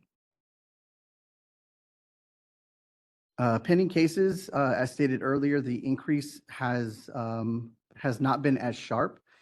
We've been hovering at about 800 cases since the beginning of February. As of last week, we had 818 complaints pending. As I pointed out about our progress with completed investigations in the second half of this fiscal year, it really began in February. With continued staff progress, we are confident that we will see the pending number reduce as we progress in this new fiscal year if incoming complaints do not increase drastically again. So this is a special slide that we added in as requested by committee members in the past at past meetings. We were asked to look at the number of complaints received in past years to determine if the numbers we are seeing today are similar to pre-pandemic numbers, or are we truly seeing an increase in the complaints. The gold bars represent the number of complaints received for each fiscal year. Going back to fiscal year 14-15, the Bureau had never surpassed the 1,000 complaint mark until fiscal year 19-20, which towards the latter end of that fiscal year is when the pandemic kind of hit and the stay-at-home orders kind of went into effect. So there was starting to be an increase at that point. In fiscal year 21-22 and fiscal year 22-23, we did not surpass 1,000 complaints received. No, we not only surpassed 1,000 complaints received, we also surpassed the 19-20 amount. This is also the first time we received 1,000 plus complaints in back-to-back years. We looked at the complaints closed for each fiscal year and compared them to the size of the unit at the time, and we found the following. Our unit is the smallest it's been in the last 11 years or so. The number of closures is closely related to the number of staff in the unit. When looking at the number of complaints by how many staff are in the unit, we have been more efficient in this fiscal year 22-23 than any previous year except for fiscal year 18-19. My understanding is that in addition to internal resources, the unit had significant support from DCA's Division of Investigation, the Office of Attorney General's Office of Attorney General, with case referrals and triaging and prioritization at that time. So it's hard to compare those numbers to what we're looking at now.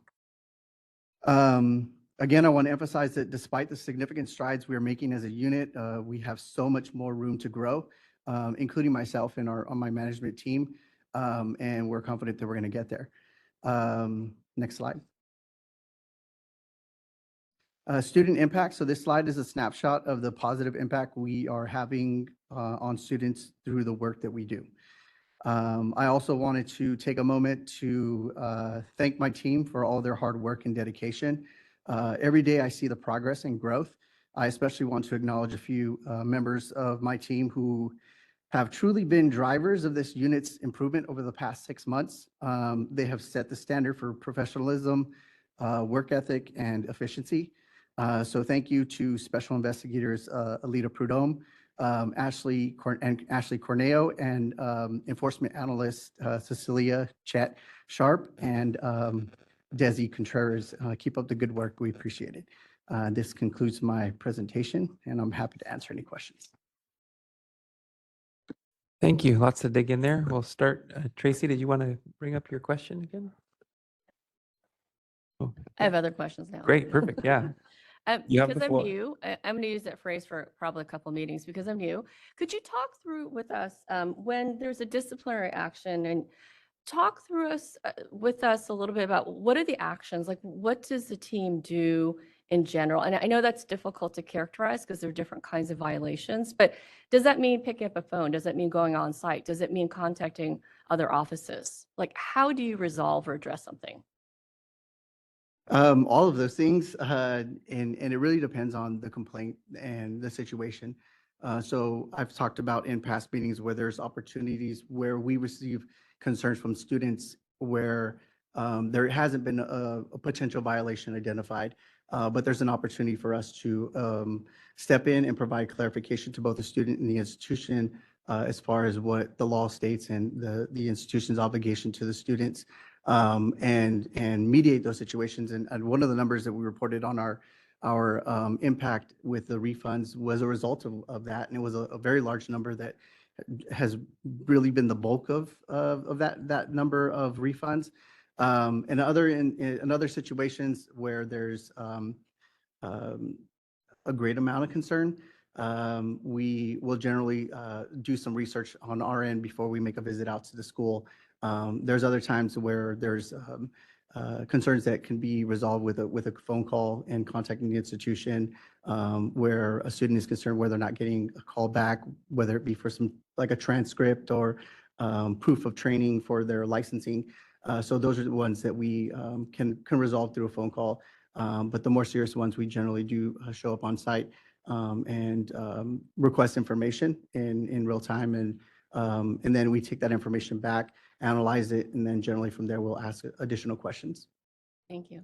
And just a second question. So when a matter has arrived to disciplinary stage or a reporting of a complaint disciplinary, that means something has gone wrong. And I'm wondering, it sounded like you're relatively new and you have a new team, but is there a process by which you are able to see where there are areas of concern or failure where you can take that information and address that through earlier intervention, whether that's communication or policy or whatever it may be? Is there a process to learn from what you're seeing to address things upstream? Well, I generally the issues are addressed through the disciplinary process. So we conduct investigations. We do look for opportunities to mediate situations where we can. But generally, we are independent fact finders as investigators, gathering the information and then forward it to our discipline unit to take the appropriate action. So there's opportunities for them to have a informal conference for a citation or appeal, a formal disciplinary action such as an accusation. We do look at student concerns and see if there is opportunities for us to be a little proactive. But I think that those opportunities have been a little more far and few between since I've been here. Add one piece to that. I do think there are ways in which our citation process does help with that. For instance, if Daniel's team finds that there were student harm related to a problematic policy that violated the laws and regulations, and the school was issued a citation for that, likely through that citation process, there would be a requirement for the school to update their policy, for instance. So that would address the upstream concerns.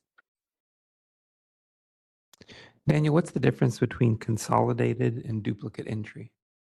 Consolidated is when we receive multiple complaints against an institution, and they're different complainants. But there's an opportunity for us to merge the case together to conduct in one investigation. So we wouldn't do it where it's an institution that had different locations and they came from different locations, even though it's the same institution, we wouldn't be able to merge those investigations. So we look for those opportunities in the intake process and get them assigned to staff. Whereas the duplicate is just the same information. Sometimes it's coming from different sources. And as you mentioned, some of those are interagency referrals and that are the same as a direct student complaint, for example, and those are duplicate entries. Correct. Okay. And so roughly half of all your cases are closed, I would say, in an administrative manner. They're either exempt, non-jurisdictional, or a duplicate entry or consolidated. That's a very high volume. A couple questions around that. One is, in your average time to closure, I'm assuming that includes all of these, so that includes administrative and those that actually result in an investigation. Is that accurate? Correct. I would encourage you maybe to track those numbers separately to exclude duplicate entries and exempt non-jurisdictional from your median time to completion in terms of from a meaningful student experience perspective. And then because those are administrative, looking conversely at the median time that it takes to close those as a low-hanging fruit opportunity. Is there a way to expedite that? Because it is substantial, it's half of your volume, right? Is ultimately going to be closed as an administrative matter. And then, so those are just encouragements for you in regards to those half of the claims. Thank you. Committee, any other questions? Oh, please, Kevin. Thank you. Daniel, so quickly, I want to thank you for your excellent briefing, and it was very thorough, and I appreciate the multitude of ways that the data is presented. It makes it really easy to capture. So I'm definitely concerned about the increase in pending cases and over the last 2 years when there's more coming in than are being closed, right? That's a challenge. I was part of a meeting several years ago with DCA and the legislature when we kind of were thinking, gosh, how can we address this the last time it happened? And that almost like a DCA, special task unit or whatever that came in and ultimately helped was brought up because that had happened at other bureaus and DCA had provided that support. A byproduct of that was that so many cases were closed quickly that folks were concerned about the nature of how those cases were closed and what that looked like. I guess I'm framing all of that to ask, even as you continue to staff up, do you feel like you're going to be able to grab a hold of this, or is there some kind of additional supports that might be helpful in getting these pending cases into a place that's closer where we were 18 to 24 months ago? Yeah, I think, as I stated, we have focused primarily on the quality of our investigations since I got here, because I know that if they're not addressed appropriately, then they're going to come back around. Right. That's what we've seen with some of the older cases that we've had. And so we know that as a team, if we address them appropriately, and there is, we mediate or remediate the deficiencies and hold those schools accountable that need to be held accountable as far as formal disciplinary action, that we're going to begin to see less complaints come in, less of those boomerang cases that we refer to them as. So that with, we've faced a lot of adversity in our my first year here, as far as uphill battle in filling positions. As noted in the second half of this last fiscal year, we're starting to see the results of our focus on the quality of investigations. And I think that that's also come from feedback from the Attorney General's office. We've had multiple deputy attorney generals that have just, unsolicitedly contact us and give us kudos to the quality of investigations and how easy it was for them to plead the case, given the details. So with that focus on quality, I think it's naturally going to lead to efficiency, and we're beginning to see those numbers in the last 6 months of this fiscal year. And even then, we have so many new people that have so much room to grow. As I stated, I think that we haven't even reached our potential yet, as far as efficiency. So we still have a lot of individuals that are very new to the Bureau, new to their positions. And even the ones that have been here for quite some time, there's been a lot of changes that we've made as a management team, and setting a new standard for what we expect, and we're watching them progress to that standard. Outstanding. And one last question. Are you still using, I know that there have been a lot of talk initially about the establishment of that triage process to get eyes on a case really quickly and then get it assigned out. Is that still being used? Yes, so we are still working on that, and looking at how do we better prioritize cases and utilize the information that we have and to our advantage. So those things we're constantly working on, even in connection with our Connect team. And the things that we're bringing forward is we want processes that are going to allow us to track the information the way that we need to use them. So that's what we're looking at, our business processes and refining the Connect system to our advantage. Great, thank you.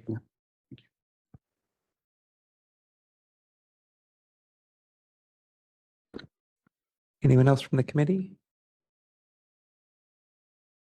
Very good. Thank you, Daniel.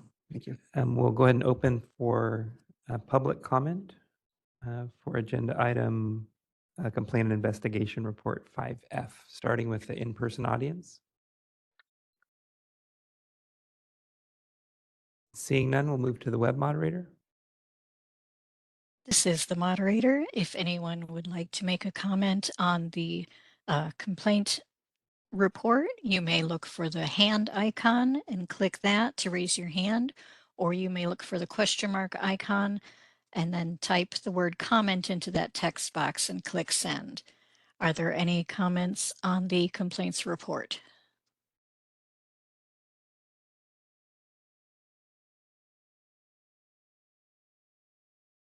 I do not see any requests for comment. Shall I close that feature? Yes, thank you. You're welcome. And we'll move to agenda item 5G for the Office of Student Assistance and Relief. Wonderful. And of course, we've got Scott Valverde, Chief over the OSAR.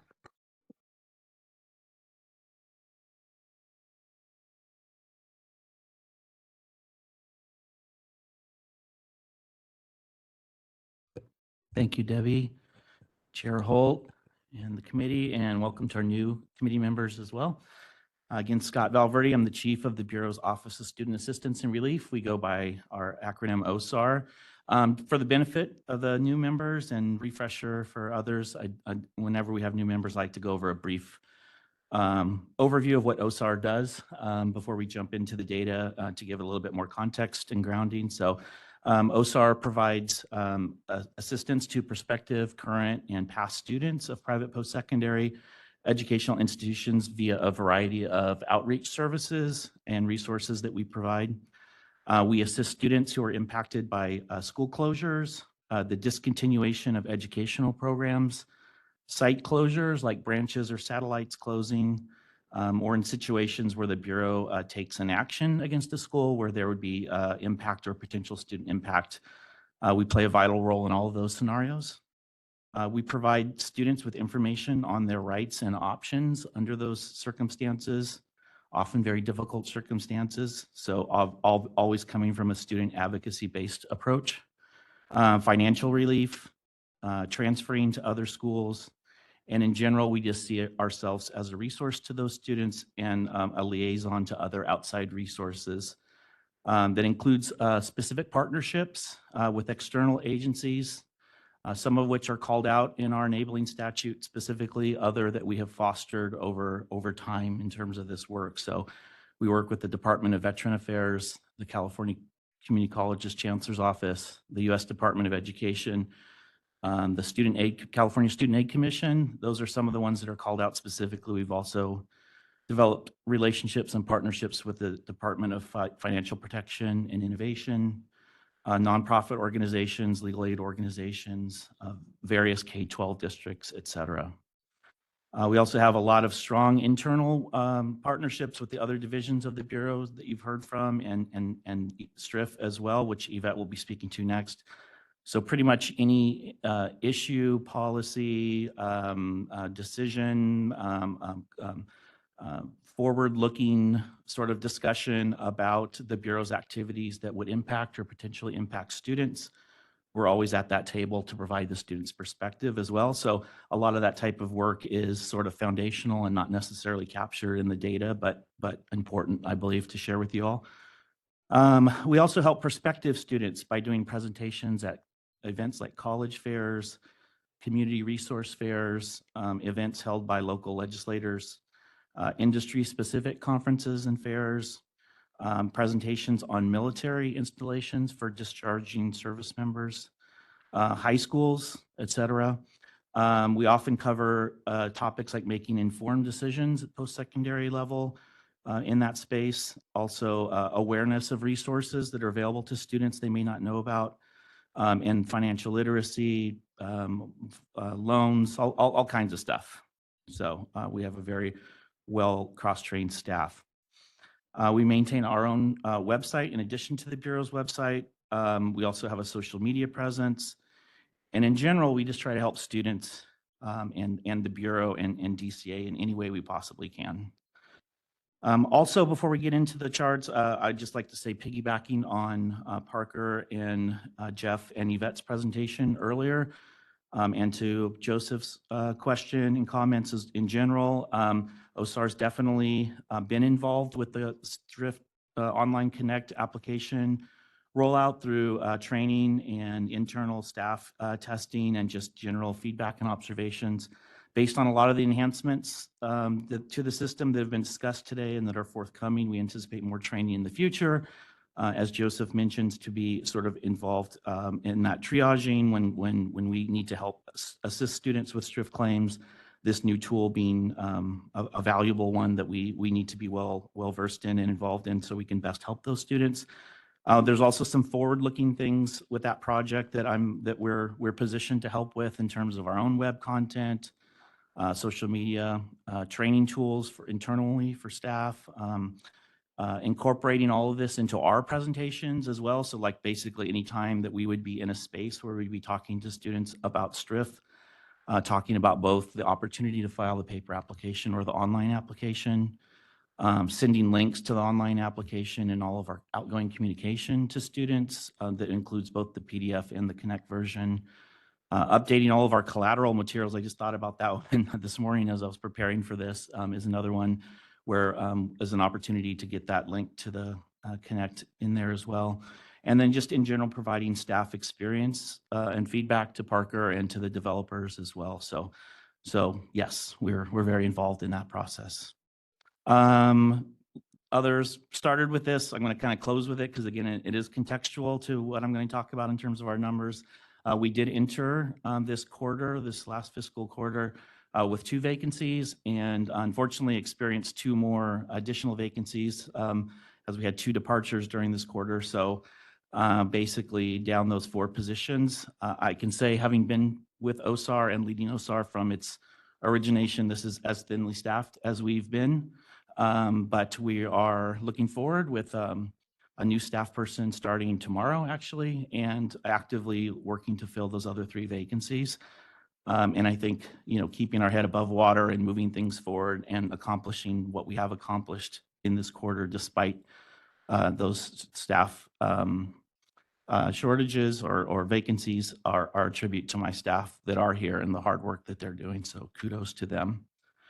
The last thing I'll say is for those of you who are not new members, you'll notice a change to the format of the reports where we rolled up the data from the first 3 fiscal quarters that we're reporting on to sort of like pull out and highlight more of the activity within the existing quarter. I think that's probably more important as we get to this particular stage of the fiscal year. So it's sort of, so we're not, bogging down with a lot of information that's happened and that we've reported on previously and focusing on new activities. So that's a format that we're trying out and we'll see if we stick with that moving forward. We've also been talking a lot. I noticed in my notes from the last meeting, we talked about reporting on one-on-one appointments with students as becoming a very easily reportable data element for OSAR, given that staff are recording those and they're happening a lot more as a tool as opposed to the previous traditional workshop sort of model. So look for that in the future in terms of an output that we can report on. So with all that said, chart 1 highlights activities that we conducted in this quarter on the component that I spoke about with proactive outreach and prospective students in a variety of spaces. So we engaged with 327 students this quarter, we had 4,984 that we had engaged with in the first 3 quarters. So bringing the total fiscal year total to 5,311. A couple things to highlight there, particularly for new members. So again, we mentioned the military installation. So that's the California Transition Assistance Program. So we had 2 such events this quarter. You'll see more coming in. We've got the schedule now for next year, so you'll see more of those in the future. That's again in partnership with the California Department of Veteran Affairs to help transitioning of service members know about their opportunities, education, employment, various components, and we always do a presentation there about private post-secondary institutions and the GI Bill. We also reconnected with the Western Association of Colleges and Admission Counseling, WACAC. It's a affiliate organization with a larger organization we've worked a lot with in the past, which is NACAC, the National Association of College Admission Counselors. So good to see them back on our calendar again, sort of a post-COVID thing where a lot of those events had been postponed or delayed during COVID. So back up and running with them again. I also mentioned industry-specific events. So one example this quarter was the Jazzy Barber and Beauty Trade Show, which was a connection that another DCA bureau, the Board of Barbering and Cosmetology, connected us with, and their organizers were happy to have us there and again talk about issues related to prospective students who are considering cosmetology, BPP-approved cosmetology schools as sort of their next step. So again, 200 students we engaged with there. Moving on to chart B is our student outreach that we've done for closures, where again, in taking sort of the place of the traditional workshop model. This really started in earnest around COVID, where a lot of the delivery of that information about students' rights and options post a school closure started happening via sending emails with comprehensive data and information, STRIF information, et cetera, and then the opportunity to meet with students one-on-one via Teams. It's a model that's really sort of taking over in terms of the way that we deliver a lot of these services and information to students. You're going to see on the next chart, in fact, in the last quarter, we didn't do any in-person workshops. So again, this leads me to want staff to sort of start capturing and reporting on those sort of one-on-one appointments as well. But we do also continue to do workshops as needed. So a lot of times it's really driven by what the size of the closure, students' preference, logistics, geography, staff availability, a lot of things, and primarily student preference. And so the last school listed here on chart B is Husson College, which in fact, you see it was June 30th. In fact, in July, we've done 2 workshops alone just for that school. So the workshop model does still happen. That's obviously the most impactful closure in this quarter. Husson College has been a very high resource dedication closure in terms of a lot of issues with that closure, students transferring to another school, federal loans and loan-related issues with their federal aid, records, logistics, many issues. So we've done many one-on-one appointments as well as 2 workshops for that school alone.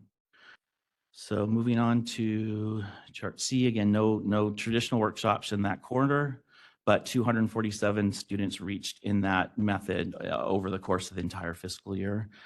And then the last 2 charts are the only 2 that we didn't really sort of collapse in that format that I talked about. We have to figure out just with the orientation of the spreadsheets and stuff, kind of how to do that and have it make sense, or if we even will do that moving forward. But again, the majority of our calls and also emails in chart E, direct student contact and engagements following that sort of workshop and or email engagement model are generally around STRIF and closed schools. Those are the 2 highest sort of topics or categories of engagements that we're having with students. But also, again, as you can see, a high number of transcript assistance, so helping students obtain transcripts. Informed choice consultation is generally the follow-up appointments after coming to a workshop or a college fair, et cetera. Under other, it's a lot of referrals to other bureau units or other outside agencies who can possibly better help the student is constitutes a high number of the other calls we've gotten as well. But as you can see, those numbers have stayed really steady in terms of STRIF and closed school issues being our main topic of helping students. And we anticipate that even more so moving forward with Connect, and as we roll out more proactive outreach about Connect. To Joseph's point, we anticipate helping students navigate that and helping the STRIF unit even more moving forward. That concludes my presentation, and happy to answer any questions you may have. Thank you very much, Scott. Any comments or questions from the committee? I had a question. On the workshops for closed school, there's 5. Is that 5 different schools? Yes. And then on the report of, this is chart B, miscellaneous student outreach efforts. And you mentioned Hussein or College, that's a closed school, right?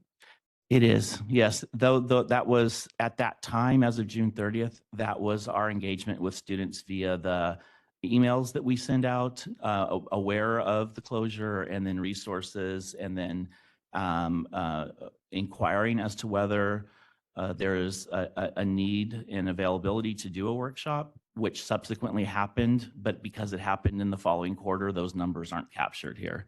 Right. And these other schools listed with the email outreach, are those also closed school? Let me On confirm that chart- there's, chart I B. believe they all are. We're looking at chart. Chart B is in boy. Yeah, as noted, a couple of them are branches, so it's not the full institutional closure, but the branches of an approved school. The other 2 were closed institutions. Yes. Okay, so, but they were all basically related to closures of. Correct. the Either branch closures work. or sites closing. Correct. And what was the 5th one where you did a workshop? In the previous, I guess that was in the previous quarter. You remember off? I don't. That's I don't. okay. I can get it That's for you though. We have all the detail. I mean, it would probably be the ones that are collapsed were pulled out in the previous advisory committee report. So Okay, thanks sorry, I very- don't have those handy. No, that's Maybe fine. that's not the best way to do it. We thought it was because particularly at the end of the quarter, the year, there's just so much old stuff there that I just want to keep us focused on what we're doing in the current quarter. That's fine. Thank you. Any other question or comment? Very good. We'll open for public comment, starting with any in-person attendees. Seeing none, we'll move to the WebEx for the Office of Student Assistance and Relief agenda item comments only. Thank you. This is the DCA moderator. If anyone has any comments on the OSAR report, you may look for the hand icon, or you may look for the question mark icon, click that, type the word comment and click send, and our call-in users can press *3 to raise their hand. Are there any comments on the OSAR report?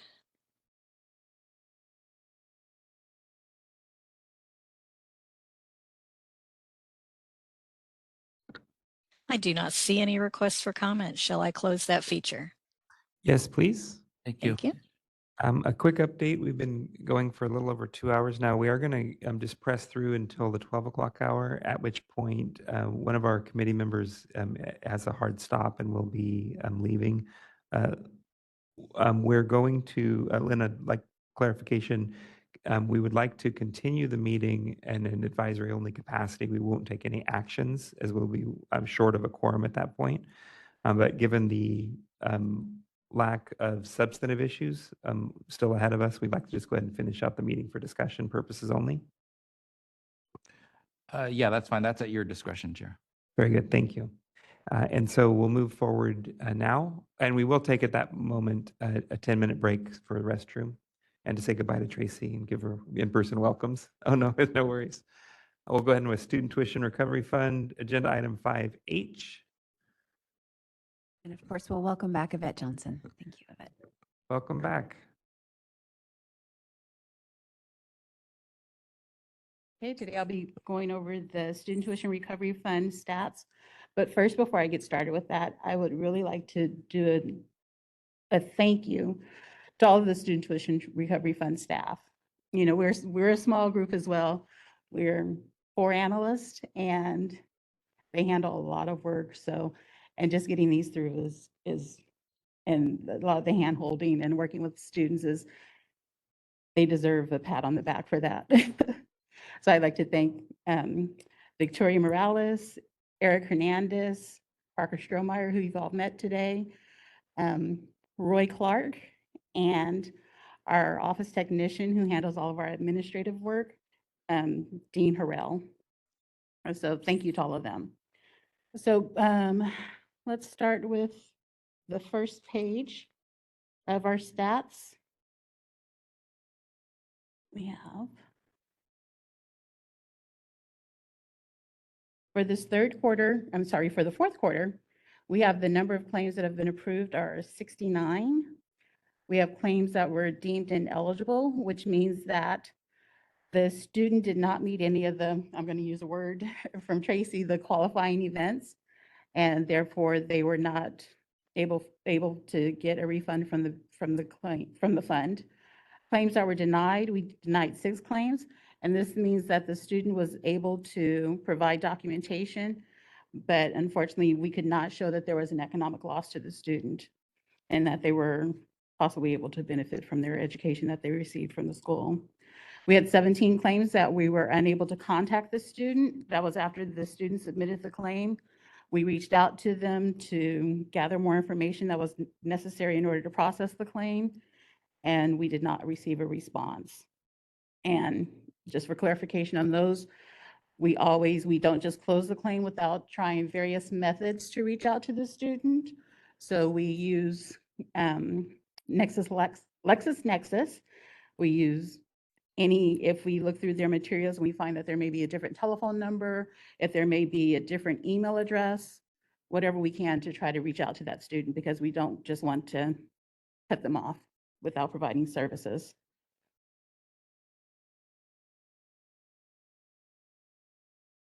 Next page, please.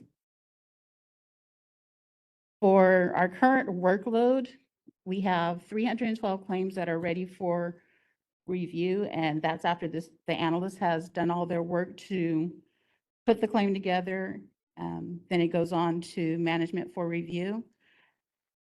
The analysts currently have 77 active claims that they're reviewing. And in addition to the 77 claims that they're reviewing, we also have 88 claims that we're waiting for the student to respond. And that once again goes back to, we reach out to them. We have a protocol of reaching out to the students every 30, 60, 90 days. And then it's after that point, when we get if we don't get a response, that we actually close the claim. And we have 527 claims that are currently in queue. Those are the claims that have to still be analyzed by the staff.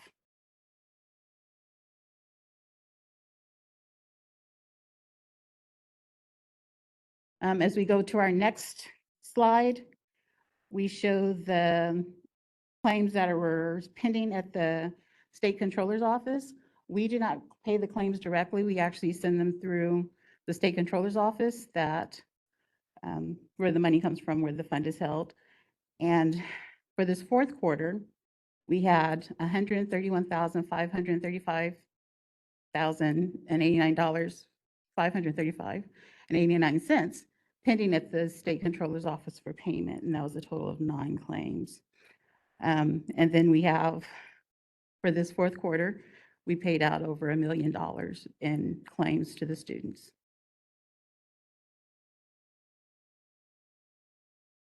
Okay, on our next slide, these are the schools that we see as having the most money coming out of the fund. We track those schools to see, because they'll have the largest impact against the fund. As you can see, we're still working through those schools, and we are making progress. And that is, once again, thanks to all of the work of the staff. And that concludes our statistics. But I did want to reach back out about the Connect system. And it is it is a great value to the unit right now. We're kind of doing double duty because, as you guys all know, our sales story, putting all the information in sale. As we transitioned over to Connect, all the information from sale was transferred over to Connect. So when a new claim comes in, if a paper claim comes in, staff still operate that claim on a paper basis, and they have to hand enter whatever information that the student entered on the claim. We have to enter it into the Connect system. So it is taking a little bit longer right now for some claims to be processed, as well as uploading all the documentation. So it's a learning process, and staff are getting used to it, and we're grateful that we have this time to work with DCA OIS and the Connect team to learn these transitionary keys.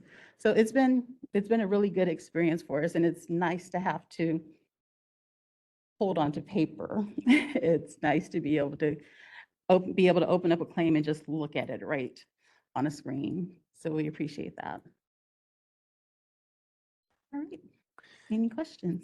Very good. Committee, any questions or comments for Yvette? Hi, I have a couple of questions. Yes, ma'am. So with the paper complaint or the paper claims that come in, and I assume there's a section for a narrative in there, right? Where they can write a written description.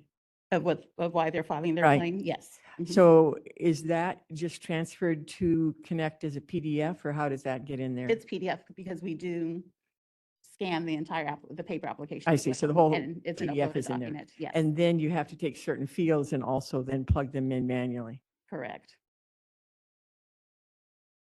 And is that going to change, or is that the way it's going to be as long as there's paper? As long as there's paper, we're still going to have to manually Right. do it, right? Right. Okay. But that's why our goal is to get to the point where we're getting more people to utilize the Right. online system. And so that we know that that's going to take a lot more advertising, a lot more use of the OSAR staff, and when they're going out and doing their outreach events to promote the use Right. of the online system. Right. The other question I had is I had asked before about whether we could get some data similar to what we have in, say, licensing citations or disciplinary, as far as how long it's taking to get to a complaint and so forth, or to a claim. And I just wondered if that's something that's being worked on or not. We've been working on it. We've been looking into getting that information, but with our systems before and our status, it was kind of hard to gather meaningful information that would be able to show where we are. So that's something you anticipate being able to do sometime in the future. Yes. How far into the future do you think? That I don't know, because as you know, we're still in the development stages of Connect as we're working through it. As I believe Parker said earlier, we are at the point where we're working through what we have in our back end. Right. And we're looking for efficiencies as well. So we're still Right, because building into the system. I mean, this is very important that it be done timely, because students' lives are interrupted until they get that refund. So I think it's crucial information. So hopefully in the near future, we'll be able to get that. We would Thank love you. that. Just following on to that, I would encourage maybe the pending caseload age report, like using something similar so the visual vocabulary is similar across departments would be great. Yes, okay. Any other questions or comments from the committee on agenda item 5H? Very good. Thanks, Yvette. We'll open for public comment for Student Tuition Recovery Fund, starting with in-person attendees. And seeing none, we'll go to the web moderator. This is the moderator, and if anyone has any comments on the Student Tuition Recovery Fund report, you may either raise your hand by clicking on the hand icon, or you may look for the question mark icon, click that, type the word comment in that text box and click send. And if you are a call-in user, you may press *3 to raise your hand. Each speaker will have 3 minutes. Are there any requests for comment?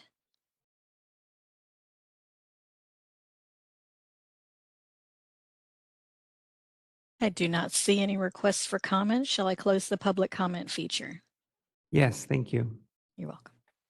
So at this point, we're going to take a 10-minute break. So we will break for 10 minutes and then reconvene to carry on to agenda items 6 and 7.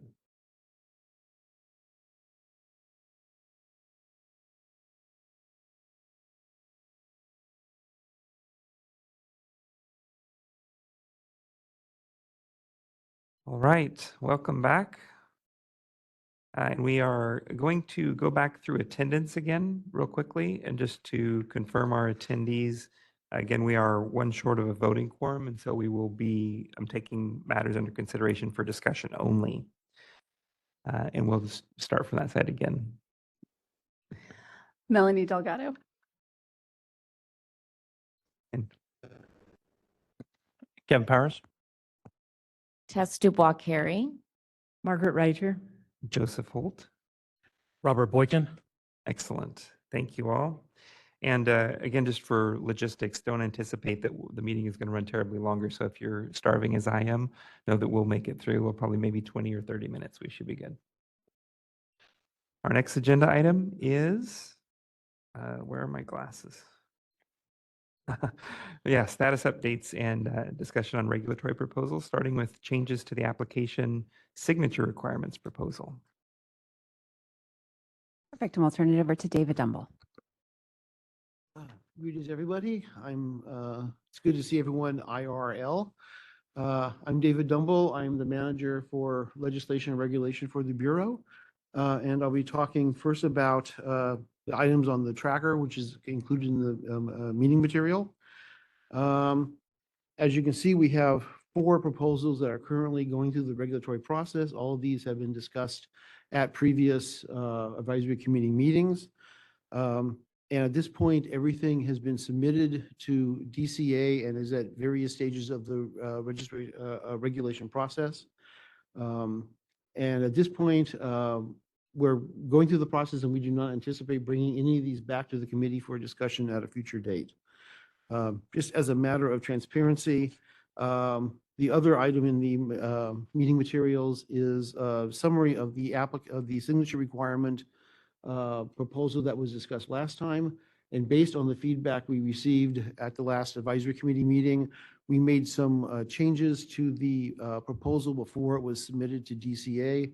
And what was submitted to DCA is in the far right-hand column, which is slightly different from what we discussed. But again, we incorporated the feedback we got at the last meeting, and we feel this is a much better proposal to go with. There are a couple of items on the tracker, if you notice, at the bottom, where we initially had dates set out in previous incarnations for submitting these to the advisory committee for discussion. And we have changed this to TBD, to be determined. This is because these policy issues are complicated and they require the input from a full level of staffing. At this point, we still have some critical vacancies in our personnel that prevent us from, we think, giving these issues the attention they deserve. And so for that reason, we have changed the date to be presented to the advisory committee to be determined, and we will keep you apprised once we think we're ready to proceed with these issues. That concludes what I'm going to say about the 2023 regulatory proposals, and I would now like to discuss, believe it or not, the 2024 regulatory package that we're looking to do next year. We have a few proposals that we are currently working on. At this point, we would welcome the committee's feedback on these proposals and welcome any input you have on other issues that should be addressed in our 2024 regulatory package. The first issue is, and I hate to even bring this up, but minimum operating standards. This has been worked on for several years, and in fact, in early 2022, we had a town hall meeting to solicit feedback from stakeholders. Since that town hall meeting, we have come to appreciate some of the challenges in working with a proposal that has grown as vast and extensively as this one has. I believe the last iteration of the text was around 50 pages, and the draft eyesore was about 150. In order to deal with this, we're looking at proposals to break this up into component pieces and move forward with using the smaller components. One possibility is breaking it up based on the 9 subcategories of minimum operating standards that are expressed in Education Code 94885 subdivision A. Breaking it up into these component pieces raises some other challenges, but we think this would be much more easily overcome than trying to continue to go ahead with a package as large and as vast as the minimum operating standards proposal has grown into. A second possibility for regulation next year is section 74110B, which specifies that in the annual report, a financial report must be submitted in a hard copy format. We are currently looking into whether it would be more efficient and simple to allow schools to submit the financial report in an electronic format. On a similar vein, section 74115D defines what is meant as a current financial statement. We have heard from several institutions that they find this language somewhat confusing. And looking at the language, we can see the source of their confusion, and this might be another area for regulatory reform in our 2024 package. Lastly, there is some confusing language regarding renewals in 71475JJ and also 71480H.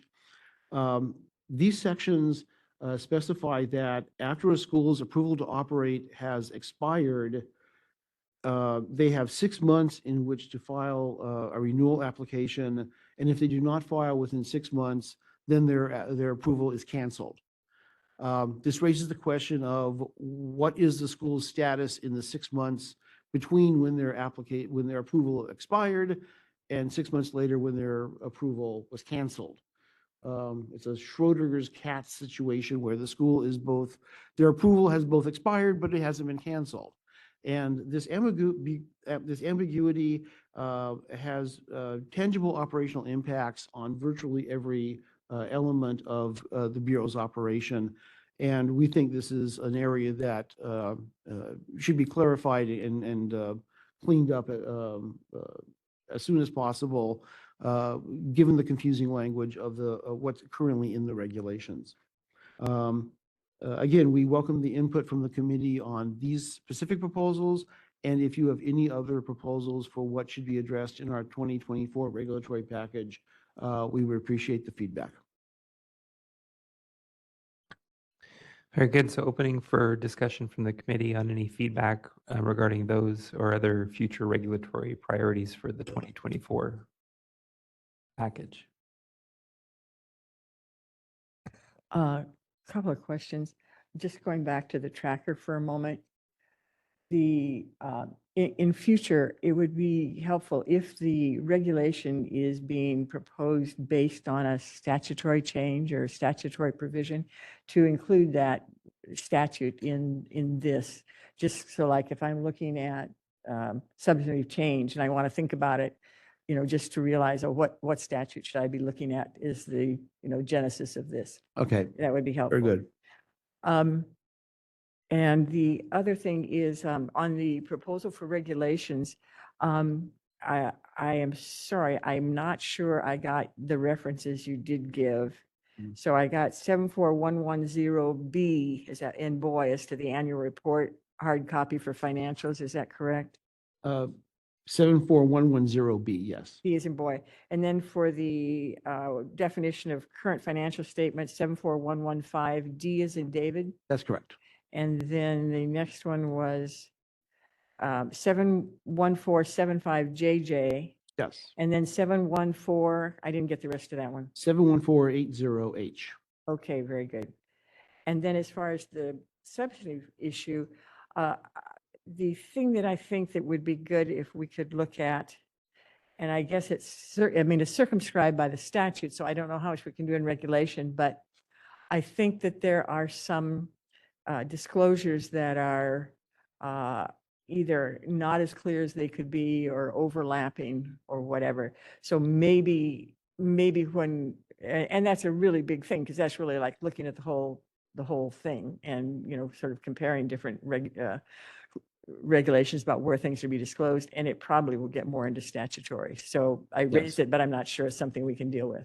That's always one of the limitations is Right. we can only work within the statutes.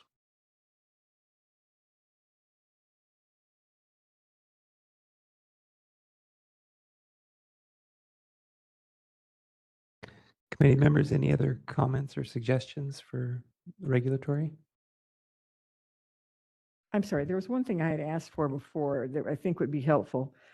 If on your regulation tracker, you had a column that said, advisory committee, so I would understand in this process when you intend to bring it before the advisory committee. And I assume that's sort of between or before DCA, but I'm not sure The exactly. ACM column is advisory committee meeting. Oh, that's what is that, ACM? ACM, advisory committee meeting. And that's the date of, Okay. that we discussed that issue at that All right, meeting. thank you.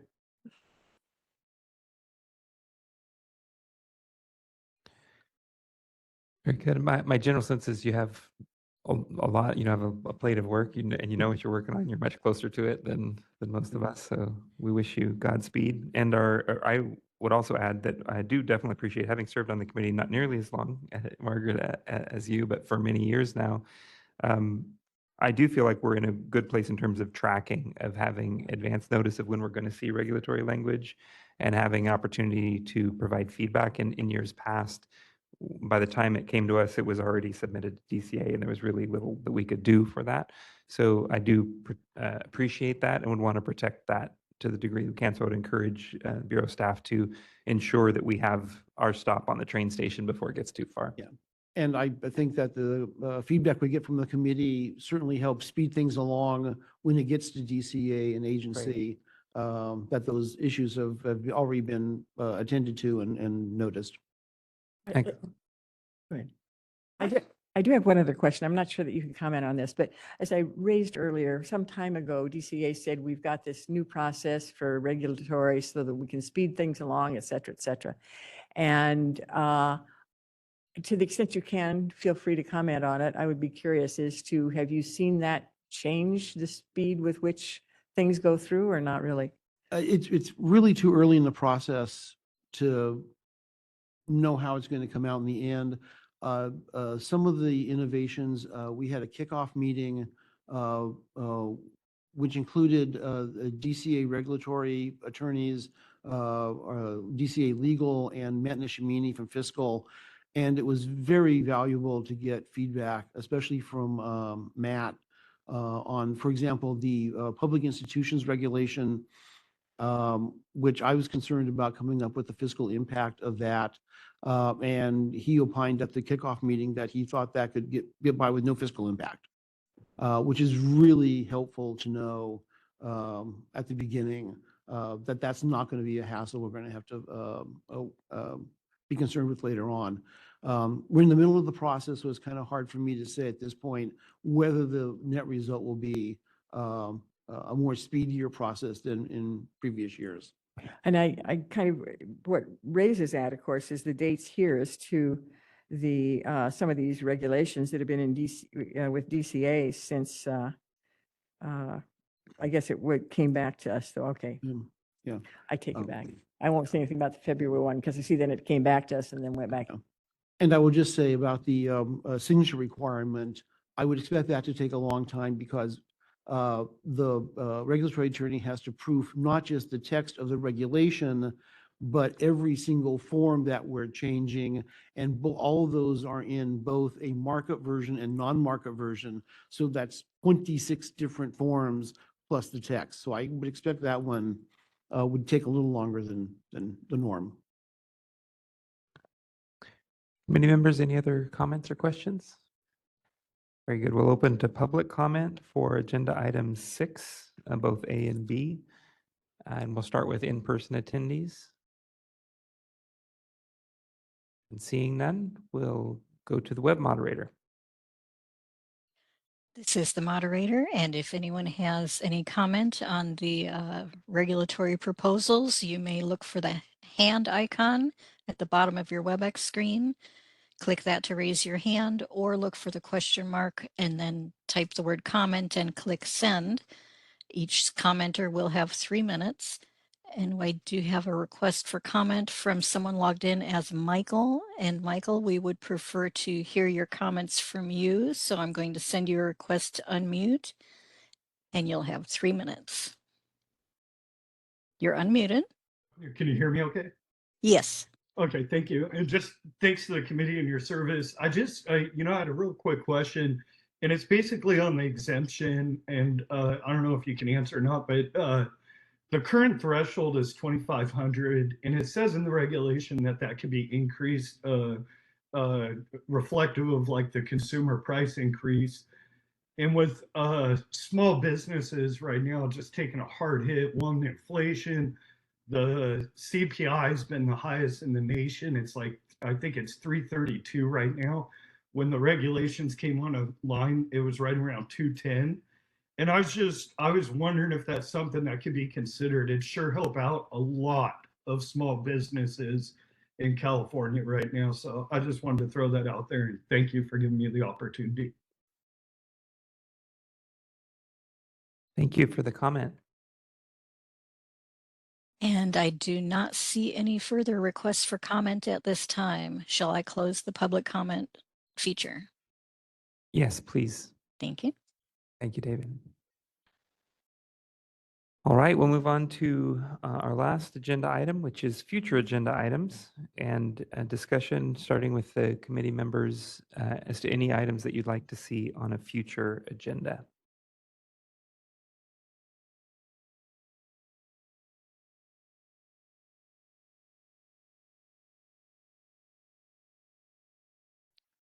I was just like say, looking back at things I suggested, and I appreciate that some of those have been addressed this time. Things that I suggested for future, so I appreciate that. Or if they weren't addressed, there was a representation that they will be in the future on many of these. So I appreciate that. Great. I do have one agenda item that I would like to put on our next meeting or suggest be added to the next meeting. And it's a little bit of a unique situation. It has to do with the Student Tuition Recovery Fund. We've brought it up and had some minor discussion in previous meetings related specifically to Silicon Valley University and the disproportionate financial impact to the fund from a very specific student type tied to that university and its and that situation. So I would like to have a discussion, and it would need to be a committee, like a committee advisory discussion or advisory committee discussion, not really involving or engaging staff directly, because staff has already spoken to this issue through the publication of a memo. There was a summary memo, I believe it was in November of 21, in our November 21 meeting. And so I had requested previously to have this placed on a future agenda, but basically the Bureau staff have done what they can at this point. However, we as a committee are not prohibited from discussing it. And so I would like that to be put on a future agenda item, and then would encourage committee members maybe to refer back to that memo, because again, we won't receive a new briefing. It'll be from that original memo. Specifically to look to see if we as a committee might make some recommendations to statutory change, or if there's something that we should pass on as a recommendation to try to mitigate that disproportionate impact on STRIF, specifically from international students in future.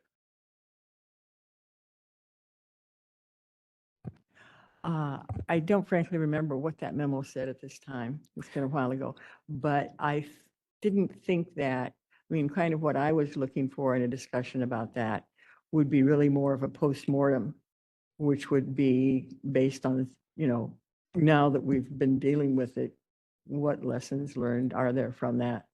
And that could be done as a prototype or a sample. Maybe the same lessons are being learned otherwise, but I'm thinking about what could be learned about institutions earlier, or actions that could be taken sooner or not. And I think that would be helpful to have an understanding more of that. And I don't know how much, that could be shared with the committee, but I think that would be helpful to come from the staff. And so with an agenda item under Silicon Valley University, maybe we could approach and address Just sort of both issues. Yeah. general, Yeah. Silicon Valley discussion. Yeah. Any other future agenda items?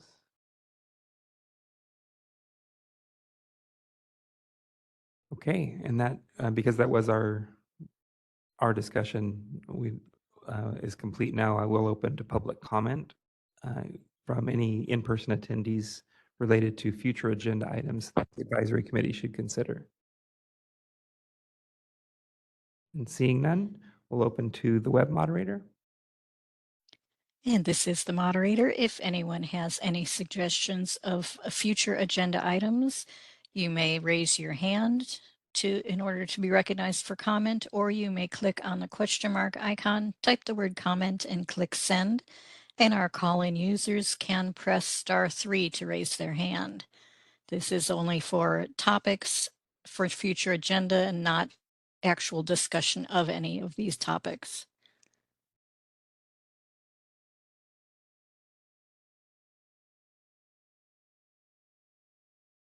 And I do not see any requests for public comment. Shall I close that feature? Yes, please. Thank you. And that brings our meeting to closure. Thank you all. Appreciate your participation and continued good work and service of California students and consumers. Meeting's adjourned.